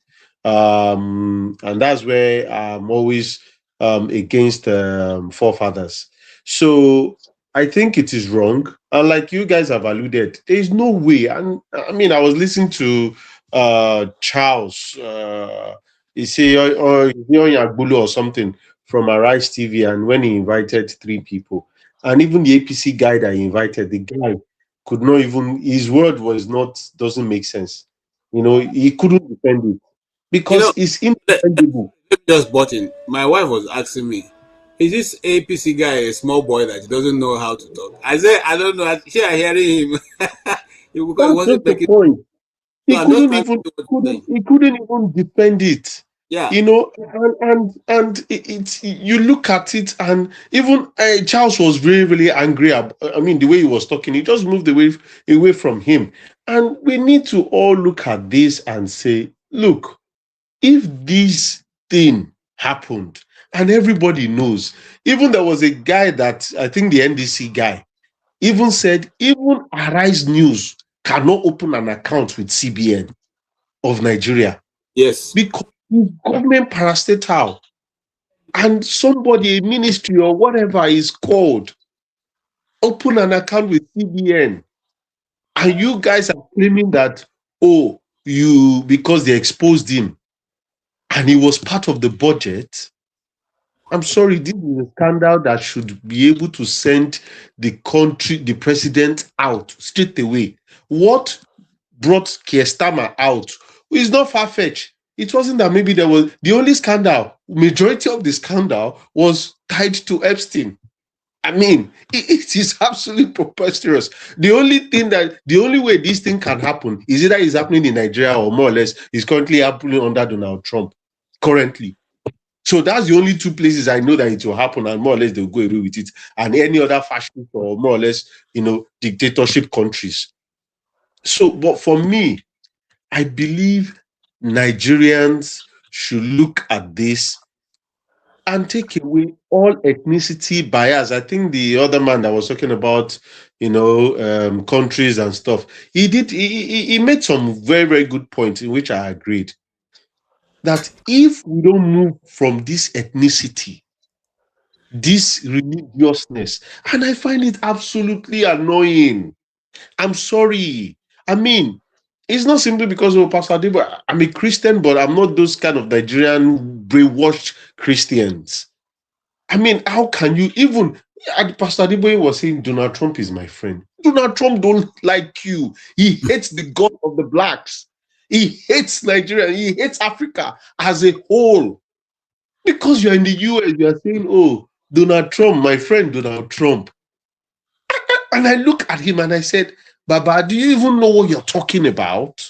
And I find it that, I look at it, during Jonathan's time, this is the same man that will carry placard and was walking. Does this thing not anger us as a nation? We put everyone bias. Oh, he's a Yoruba man. Because he's an Igbo man that is there. Okay, he's from South. Oh, the country is not working. We all go because we are Yoruba. The whole Yoruba people, we move. Oh, he's an Hausa man. Oh, the whole people we carry, we move. Oh, because he's a... When are we going to get out of this? That's the question. So the reality is that... See, Ovie, we are never. There's no time that we are ready. That's my question to you, Sola. There's no time. This agency has a budget charge, has a budget code. His budget was presented in the National Assembly. It was defended. Yes. And oversight function was assigned, and they came to do oversight in his office. So please let me know. I want to understand what else is remaining to make him legit. How is he fake? No, he's a legit guy. You see, what is going to happen is this. And I can bet anybody, if you bet more, nothing will come out of this. It's over. I repeat, nothing. Thank God. The other gentleman in glasses, I don't know, maybe he's the one in Nigeria, or there's another man that is always in Nigeria that also talks as well. Nothing will come out of this. It will die a natural death. Nothing will happen to Gbajabiamila because he's a right-hand man to Tinubu, so everybody knows that. They will kill it naturally. And that's what's going to happen. So for me, I am not moving towards that direction. I am only moving towards the direction of, if these things does not anger you as a Nigerian, to go and vote these people out in 2027. If they don't vote him out, KJ, I don't know what else will happen. I rest my case. Thank you so much. I'm expecting them to set up a committee to investigate it by the same people who are. The people, that's what I wanted to ask Pastor Ike. You just took it out of my mouth. The people who are responsible for thieving this thing and causing this corruption in Nigeria have said to set up an investigation into discovering who and how this man, this fraudster, happened to open an account with CBN, government owned, happened to have 300 staff plus working in federal secretariat, government owned, happened to have meetings with National Assembly, and even National Assembly checking his budget and approving it, government, happened to host foreign affairs. In fact, the reason why this thing became a problem was because if the man didn't venture into inviting ambassadors for meeting, we'll probably not have any problem here. It was the main point that he stepped out to start inviting ambassadors to be having meetings. There are some foreign ambassadors now wrote to say, what's this agency for? We don't understand. And then the Foreign Affairs Ministry in Nigeria also decided to ask the presidency, who is this person and why is he playing this role? Okay. And then the Nigerian Export Promotion Council say, we can't have two agencies doing the same thing. We are promotion council. This will also promotion. So who is promoting who? All government agencies. And now he has police orderly assigned to him, working with him. Okay, and he has a man who is in charge of corruption in Nigeria, giving the man an award, and they are all so. Like, what is going on? Please, if you can help us understand. And then people are accusing you people as the opposition are not being able to pick up this issue and run with it. Just go to the rooftop, shout, so every Nigerian will know that this is what's going on, so that people will be angry enough to vote them out. Are you possibly going to do that in the coming year? Mr. Ike, before you start, don't forget that we know that when the man was appointed, he went to church for Thanksgiving. You were invited to come and pray for that Thanksgiving. So you also play a role. My brother. Yeah, the man said the appointment letter came from Bademi Ali Abila. So he's that he was given an appointment. Good afternoon, good evening, good morning, everybody. Happy Saturday. Happy Saturday to you, sir. As we are enjoying the World Cup, no matter whatever happens, we will always be happy with the football that is going on. At least it gives us a little bit of joy to be at home on the weekend, KJ, listen,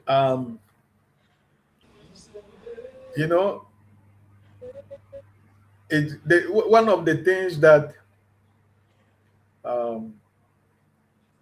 whenever my brother forefathers come here to preach, begin to this preaching of Nigeria, stay home and rebuild your country, and why you becoming slave to the white man, you're becoming a slave to the white man. He will display data of North Korea with Nigeria, all these data of where he's bringing his data,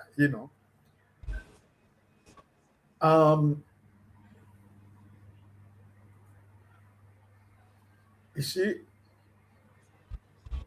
there has never been any consequences of anything in Nigeria before.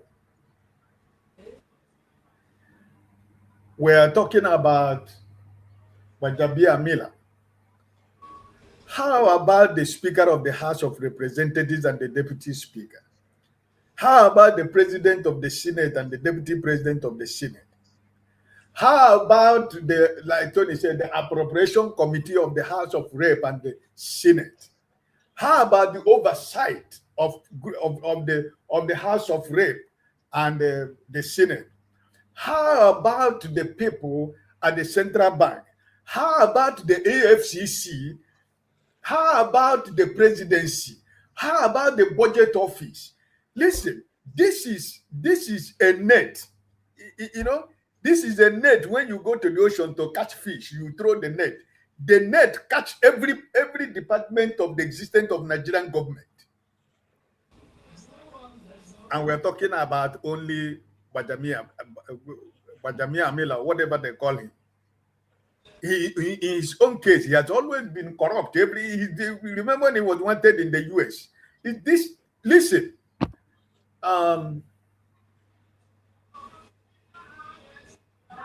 if we are living in a normal society, by now, we would have seen how many people that would have resigned from the offices, from the Senate to the House, to the committee, to the budget office, to the presidency, to the federal secretariat, to the everywhere. It's only in your country, Nigeria, that the federal secretariat will have an organization that the government of the day said that they don't know anything about that organization. Federal secretariat, second floor of the federal secretariat, running. And remember, when we were talking about the budget, I learned yesterday the starting fund this organization had was 25 billion. Starting fund, not the budget. But you know, when you start an organization, the starting fund he received was about 25 billion. And up to today, this afternoon, where in my beautiful island is about 20 minutes after 4 in the afternoon. Nobody has resigned. Nobody has been arrested. Nobody has been questioned. No offices have been sealed by EFCC. EFCC, they say, are culprit to the crime. So it is to tell you, those people who come here to tell you, let us go home and let us live the white man country. Let us stop being slaves. Go back home and rebuild your country. You know, let us join hands and rebuild your country. I want to bless my brother, Dr. Damages, who told him that he should be able to start. Stop talking, stop waiting for me. Stop waiting for KJ. Stop waiting for Brother Ike or Tony or go and start your own, right? The orientation agency in Nigeria, you can go there and apply. What is the problem? Should you have to, connect everybody before you know that you want Nigeria to be better? You can decide to quit from London where you live. You can decide to move back to Nigeria completely and start even from your local government. And let us begin to see that way that you want to rebuild that country called Nigeria, that you have the magic wand that is going to transform and change Nigeria in overnight to become a better country, So, KJ is going to die. It's going to die a natural death like other ones has died. It was not in this platform when they launched the Nigerian New Airways. It was here, I told you. That before in the evening, you are going to hear that airline does not belong to Nigeria and is going to be confiscated by Ethiopian airline. We were still on this Dr. Damage's platform, and breaking news came that airline has been confiscated by Ethiopian airline. When they opened the Abuja hospital with the billions that they used to open that Abuja hospital, it was here I said, I give that hospital 1 month. If you go there and find paracetamol, then that means that I am lying. Where is that hospital today? Where is that gigantic hospital that was open on that day? Where is it? So where is the former governor of Kogi State? Is contesting the Senate? Where is the story of Betty or Beta Edu? Betty. This government is a web of corruption. This government is rotten to the point that they will just do it and it will disappear, and everybody will go in. Like Ovie said, in the appropriation committee, they used to say the minority have their say and the majority have their way. That's always what it is, So when you sometimes want to blame the oppositions, you try to chew the political landscape of Nigeria. But what we are saying is that whenever Mr. Peter Obi is speaking, they say he's playing politics. He's not providing solution, and the other oppositions are only waiting. They're only waiting to attack Mr. Peter Obi. They are not waiting to talk about the government that is in power. Everybody has sharpened their sword against one man. And all of us are calling ourselves opposition. So at the end of the day, we are creating that room and opportunity for this government of corruption, corrupt web of government to go back to power. So I cannot blame. There must be members of the opposition political party who are in the appropriation committee. Why did they not speak? Why did they not say something? There must be some opposition who are members of the oversight also. What did they discover? If they discover anything, what were you forced not to say anything? So.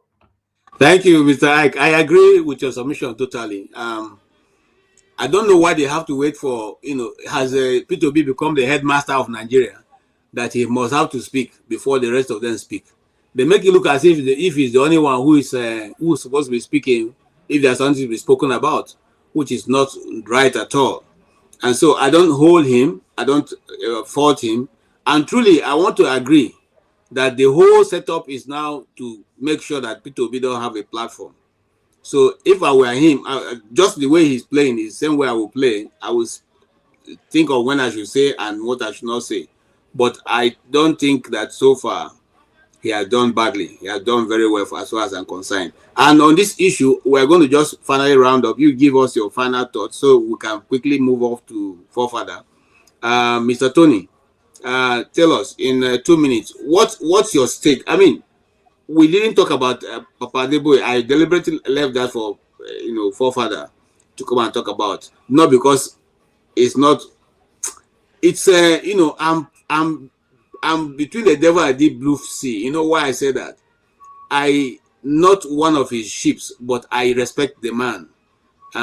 For you to have such a large flock, God must know you by name, and so I'm being very, very careful not to say what will not go down well. But I dare to say, as a priest in the house of God, there are certain positions you take when your people are being affected that you cannot but take action. And I'll give a quick example before I leave, before I let you answer. God instructed Isaiah to anoint Ahab and other people. Okay, but I say Ahab, Jehu. Now, Elijah chose not to anoint Jehu because he knew who Jehu was. You see, Jehu was, in the order of the sword. He doesn't take nonsense. So he said to anoint other people, including anointing Elisha, who are more of principled people who like to play it cool. Okay? God himself had to anoint Jehu by himself to carry out what he wanted. Is that the politics that Adebo is playing here? Because why tell us that the president have done all that he can because have given an order? You are the commander-in-chief. And you are giving an example of Trump. Trump doesn't allow people who don't function, who don't perform in office. He takes them out. In fact, he doesn't even wait. He fires them on air. So if you are operating in that order, and you have given orders to your defense chiefs, and they're not giving you the answers you need, are you waiting until the whole country is run over before you can take action? Because I don't know if you saw the video that was trending this week, how they have lined up in the Sahel waiting for the whistle for them to go ahead and come into Nigeria. They all have packed up their things. All of them are in bikes. They have extra jerrycans of four extra jerrycans of gas, and their baggages tied to their bikes, and they are just waiting at the order to say, okay, make gonna begin come. What are we witnessing in Nigeria? Is it that the church doesn't know how to take a position and call out its people? It's losing more members than can ever count, or what? Well, I think Pastor Adeboye, or Daddy Gio, as they used to call him, said the honestness. I think he didn't have any business going to speak the way he did. As a Christian, I would not want to talk down on him, but I think that what he said, if you place it side by side with his behavior in the past and some of his pronouncements, I don't think that you would really like him. And I'm just being honest. I listened to him sometime when he talked about drinking tea with God. I also listened to him a video where he was saying that he prayed for Nigeria. He prayed for Nigeria with his team. That's why the naira has remained stable. And I just shook my head, because all those things, as someone who is also a teacher, a Sunday school teacher, they are not scriptural. I listened to him when he reversed himself, when he talked about tithing. And, the things that he said initially about tithing, that if you don't tithe, you go to hell. Thank God he reversed himself, because you can't find it in the scripture. I think people should pause and just not, as Paul warned us in Galatia, in the book of Galatia. If any man, whether he be an angel, whether he be a prophet, or whoever it is, that comes to you and preaches another gospel that is not the gospel, let that person be accursed. That's the scripture. Nigerians should decide. That's why you have to search these things for yourselves. If you are that close to God and you can pray and God would hear, there's so many things to pray for. Insecurity, for instance. You pray for it and it will end. That naira should not even just stay at 1,300 plus. It should go back to $1 to 1 naira. Then that would be a miracle in Nigeria. If you come out and say, I prayed, people say, yeah. So I don't understand. I think that,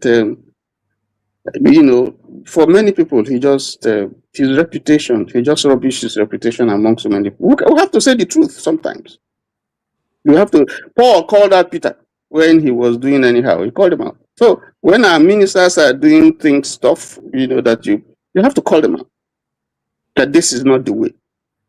So whether he's doing that because he has a pastor who is close to the president in his church, that may affect whatever he gets. It's neither here nor there. But you see, all these things will be exposed in the fullness of time. But let me leave that there. Let me just go to this whole issue of this fake or no fake thing, and it doesn't exist or it doesn't. I think it's been said here that in some countries where people have common sense, where things work well, this wouldn't be an issue to be discussed. You are talking about resignation, you're talking about people going to jail, you're talking about people being arrested. You have arrested Rufai, you have arrested Tambua, you have arrested Malami, you have arrested, at this time, and people should have the decency to say, let me step aside in my own interest for these things to be investigated. If I'm found guilty, you should take it on to say, investigate me. And then, because it's important, this is something that's going to be there. If you think because we are fond of sweeping things under the carpet, it will just go, that's a lie. That's a big lie, I can tell you. But having said that, I think for me, all it points out to is that there probably is not new. People shouldn't marvel. It's not new, because this type of thing is also related to what happened in Rivers State between the governor and his Oga over, what I'll get and what I won't get, what you appoint or what you won't appoint.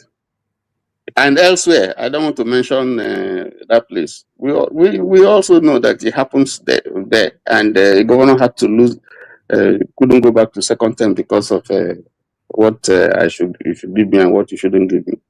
So these things are not new, but we have allowed it. And so I agree totally with people who are saying this is not a country. It's not a country.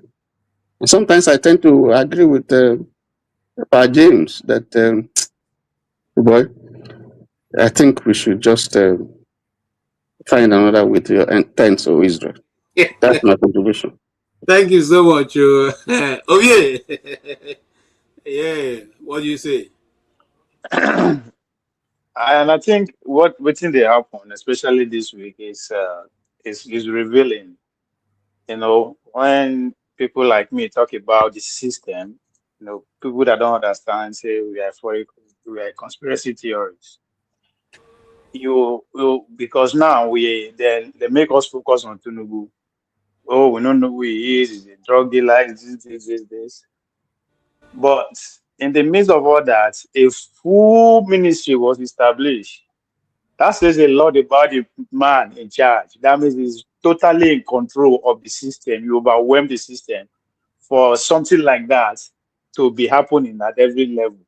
And not be saying that Nigeria leak the secret from the information that is available now. IMF leak the secret that ministry, that particular entity has amassed over 8 trillion naira.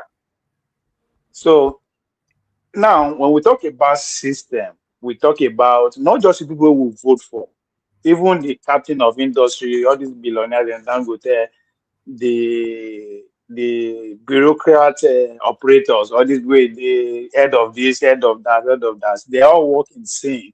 The religious leaders, Adebayo is as important as the president himself, even if not more important. And I'm saying this because when he come out to support Tinubu, you know, no be Abuja in Titokam, you know, they Ota, you know, they anywhere. It was in DC. What does that tell you? That the war against Christian genocide, if there's anything like that, has been won. And you have to give Tinubu his credits. We might not like him. We might not like him. Because what the Christian genocide, with everything that is happening, those are serious things that threaten the country or his administration.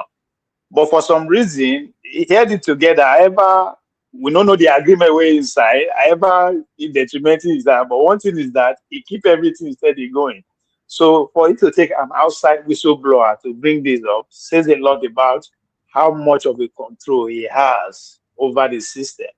So if the religious leaders are with him, the Dangote, the Tudelos, Lumelo, I'm with him because they are not saying anything, right? We know Medolu, Lumelu, when he hit them hard, then they come out, they talk. So for them to keep quiet, that means everything is working according to plan. When Tinubu come out, say he has stabilized the economy and people are flourishing, I understand, say an average Nigeria will get hungry. But they always talk him. At that level, they are not talking to you. Whether we like it or not, for the big business guy, the economy don't stable. Their wealth is doubling. These are facts. Those people will be billionaires, and the people are getting poorer. So when they speak at that level, he's talking to his clients. So we would expect in the other overstated things, in the underrated, has nothing to do with us. I said it here. If you don't have the national presence, you don't have any business weighing about what the presidency. Focus on your state. Politics is local. If you cannot influence people in your locality, now Abuja won't come move weight. Now I'm saying all this that now system with everybody be in sync. The religious leader, the traditional leader, the head of agbiros, all these are elites because they have the ability to persuade followers, either by threats or by just words of wisdom. These are the people that keep the system working. So when we that's why they always talk this idea of coming on platform, just insult leader, that. Yeah, you always satisfy your emotion at that time, but they move anything. You don't move anything. That is because it's obvious that the CBN is under his control, the legislative man is under every aspect of even those entities that are indirectly linked to that organization that they call into question now, they are also in link. So there is a need for us to look the thing, to criticize the thing holistically. As far as I'm concerned, once somebody don't elect as president, he don't finish. Or let's say those people who are directly invested, that they feel once they are quiet, nothing the ordinary people will talk, especially at this point we are not together. And I understand this when Bola Tinubu was declared a winner. Everybody quiet. When I mean everybody, those people who are power brokers in every region. See my mother, they write letter to Biden, the verse, say they keep quiet. What do you expect? They wanted him there. Now you go to see it like, oh, Tinubu no fit go alone, they no fit go Washington. It doesn't matter. Donald Trump don't pack in boys. Say terrorism is good. The Christians are back in there. They live their best life again. Right? Me and you know that nothing has changed. But for them to bring Adeboye to deliver the message, because that wasn't deliberate. It was a full sermon in their presence, just like when Tinubu go London, go to say, power is not served by Alakat. He not talking for a village, he talking for the empire state of power. So to me, these are the more things. When somebody is running for president, look at who are the people around him. Corners then go work. Now nobody that accused Tinubu, nobody that ruined the city, they are accused by Jimmy Amila. Somebody way in a point. It doesn't matter if that guy resign, he go carry on that one put for them again. So we might disagree with this Bola Tinubu government. The truth is that it's in total control of the system. That is not it's very obvious, and it's to tell you that 2027 is gone. Thank you so much, Ovie. Thank you so much. That would have been my last comment, but here is my Oga at the top, Gamaska. Oh yes, I thought you have made your final point. No, but let no. It's the last to go here. No. Let Pascal speak. You then you speak.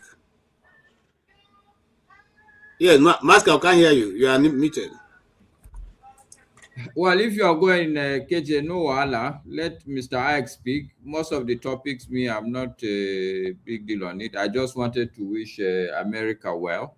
I think it's a country that is built upon the concepts of hard work. I think the initial intention was good, but obviously circumstances have pushed the country into being an imperialist. But all the same, I think there's a lot that America has brought to the world. People like me, we admire it a lot. But we also know that it is a major problem, especially for the African continent. But be that as it may, on a day like this, I wish all Americans a happy, I don't know whether it's birthday or happy anniversary, happy independence. Whatever it is, I wish them well. That's all. Thank you so much. America is a great nation, whether we like it or not. And I totally agree with you, Maska. I'm also where you stand. There's the good, the bad, and there's the ugly. And we always pray that the good will cannot override all the rest of them. Thank you, Maska. Bro Ike, yes, your final, so that we can quickly go over to Forefather, who has been waiting on the other side. Yes, I will end about Papa Adeboye, but what I have here is the word of God, which the man of God preached, and which he is the head of a ministry, head of a church. So I am going to read from the Bible that he reads himself also, and all of us who are Christians read, okay?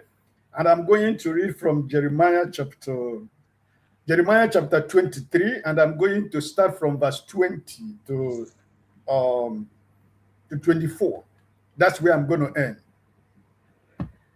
And the Bible said in verse 20, the anger of the Lord will not turn back until he has set in motion and accomplished the thoughts and intentions of his heart.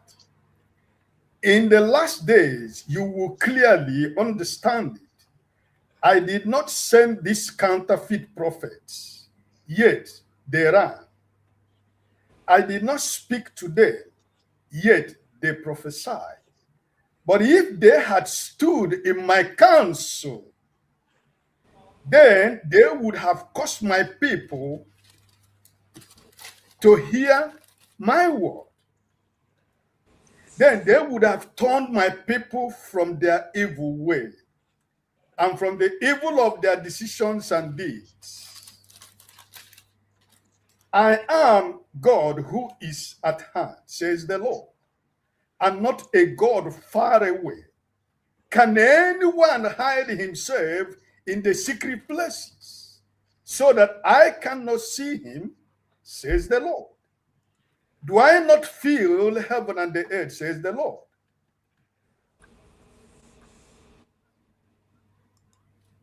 Love you, Mama B. This is what I have to say concerning the man of God. And this is the word of God. It's not my word. And I believe time will tell in the life of Nigerian Christians and the leaders of Christians in Nigeria. Because most of us has abandoned the pulpit. And we are chasing prosperity and wealth. And because of that, we speak the voice of man. We are not speaking the voice of God. And that's why that the Spirit of God has left many men of God and their pulpit and their sanctuary. And have become an empty vessel that makes the noise. But my prayer for Nigeria as a country and Christians and leaders of churches in Nigeria, that the only thing that the word of God has commanded each and every one of us is to lead people to the ways of the Lord. Teach people the right life to live.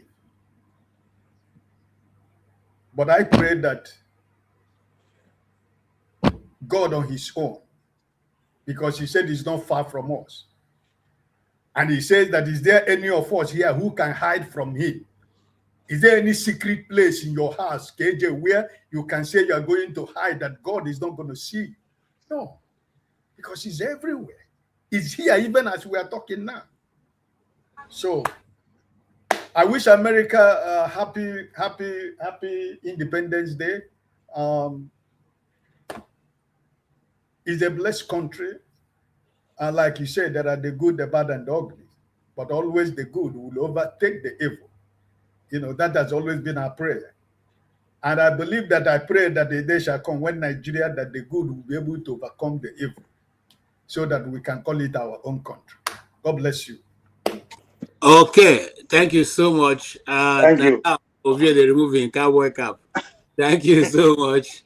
Thank you so much. I thank you for that submission, and I'll end it there. I will not even try to do any catch up. I really appreciate all of you who have come. Dr. Damages had to step out, and I just stepped in. So, if you didn't feel the thing went the way you wanted, please hold on. Forefather is coming right off as I switch off now. Forefather is going to come in and he's going to continue from where we didn't take. There are many topics we didn't take. This Pastor Adeboye's topic, I was only able to just touch on it briefly. And then even the fake government offices that are there in Nigeria, we didn't discuss that to a conclusive end. But be that as it may, all we are trying to do on this channel is to draw your attention to what we must do to get a nation like the ones that we are all in outside of Nigeria. What we must do, we must constantly not be afraid to tell the truth. Today we celebrate America because of one thing. The people set out their mind to build a nation for themselves. And today we can see 250 years later, America is a beacon. Whether you like America or not, America stands mighty in the affairs of nations of the earth. And if you are in the mind of God and you look on the earth, you will see America also playing a very vital role. And I think that for those who think America, is falling apart, you better think again. This nation is solid, very solid, and is moving straight ahead. So as we pray for America, we pray that the next 250 years will be more blossom and more better than the one they are coming through. Our desire, I've always thought, for me as a person, I know that if America was not on earth, the earth will never be the same. So we celebrate America, we celebrate our flag, we celebrate our people, we celebrate all the help they give around the world. We also celebrate the things they've done that we are not so happy about. We say we hope the next 250 years to come, they will think about those places that didn't work very well, and they will have a desire to change it. At the end of the day, no nation can be God to all the other nations. So a nation will always play the role of a nation. And so we thank God for America. On this channel, we wish all Americans the best that God can ever give. And that's our position. Thank you so much. As for those of us who are in Nigeria, we seek to be a nation like America, or even more better, where people's justice and righteousness can reign, where good will be called good and evil will be called evil. And that's one thing anybody who knows America cannot take away from them. They call good good and they call evil evil. And even if they don't want to call it that way, assuming they want to play, you know yourself that they are not, ready to call that. But not because they're trying to cheat you or trying to, no. That's one thing I know that I've seen and I've been able to see. They call good good. And that's one thing that is good. Let us learn to call good good and call evil evil. By the way, let us also follow this thing. Please don't keep quiet. Don't go and rest. Let's follow this fake government parastatal that have operated and given this Bolaji Ahmed Tinubu's administration a very terrible name. Let's follow it up on the internet. Let's follow it up and make sure that if there are other fake agencies that are not known, we all uncover them and bring them to the fore. By the way, before people start looking for journalists to attack, the journalist is not your problem. We are only reporting what we see. Don't make them your prime target. And it's not tribal thing. This is not tribal.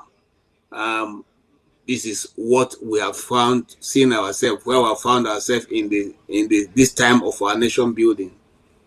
It is nobody's. It's not a Yoruba thing. It's not an Igbo thing. It's not a Hausa thing. It's not a Fulani thing. It's not a Kanuri thing. It's not a Chief thing. It's not a Basange thing. It's just people are people. Evil will be evil. Many people choose to do evil not because they are from one particular tribe, or because they choose to do evil. On that faithful note, we say thank you to everyone who has contributed to this program, especially my darling sister, Tokwe, for real. Oriako Tokwe, thank you so much. Thank you so much, Chris. Thank you also, Oriako Tokwe again. Thank you so much. Thank you also, my friend, Kulata. Thank you so much. And yes, Sir Alexandra Gomez, thank you for your contributions. This will go a long way to helping us to run this program. Please, before you sign off, make sure you go and like it and share it. We are over 200 in this on this broadcast. Please, we'll have less than 100 likes. Please just do us a favor. Go to the like section and like it and share it. And if you are not subscribed, please subscribe. The subscription is free. We're not charging anybody. Just subscribe so that the program can reach more people. On that faithful note, thank you. And if you are still having a holiday time like I do here, hold on, because Forefather is coming with more fiery, more very argumentative, everything fire. Okay, and because he's also on motherland, he's going to be able to bring you information that's coming right from the grapevine, things that we may not have opportunity to discuss here, which is experiencing firsthand. On that, you please do join him as we sign off. Thank you so much and have a great holiday. Thank you so much for watching. Thank you. Have you subscribed? Yes, you. Have you subscribed? You, yeah, before you go, click. It's free. Click. Just that's it. Have you subscribed? You're laughing. Have you subscribed? Have you subscribed? Thank you. Thank you. Thank you. Hey, madam, thank you so much. I can see you. I can see you. We have to get to 100,000 subscribers. By the end of the year, how are we going to do that if you don't subscribe? Yes, you. Yes, you're about to click off. Why? Have you subscribed? It's free. If you don't, ask your son. Ask your daughter. How to, just one click. Thank you. Thank you. I see you. Aha. Thank you very much. Thank you very much. I'll see you tomorrow.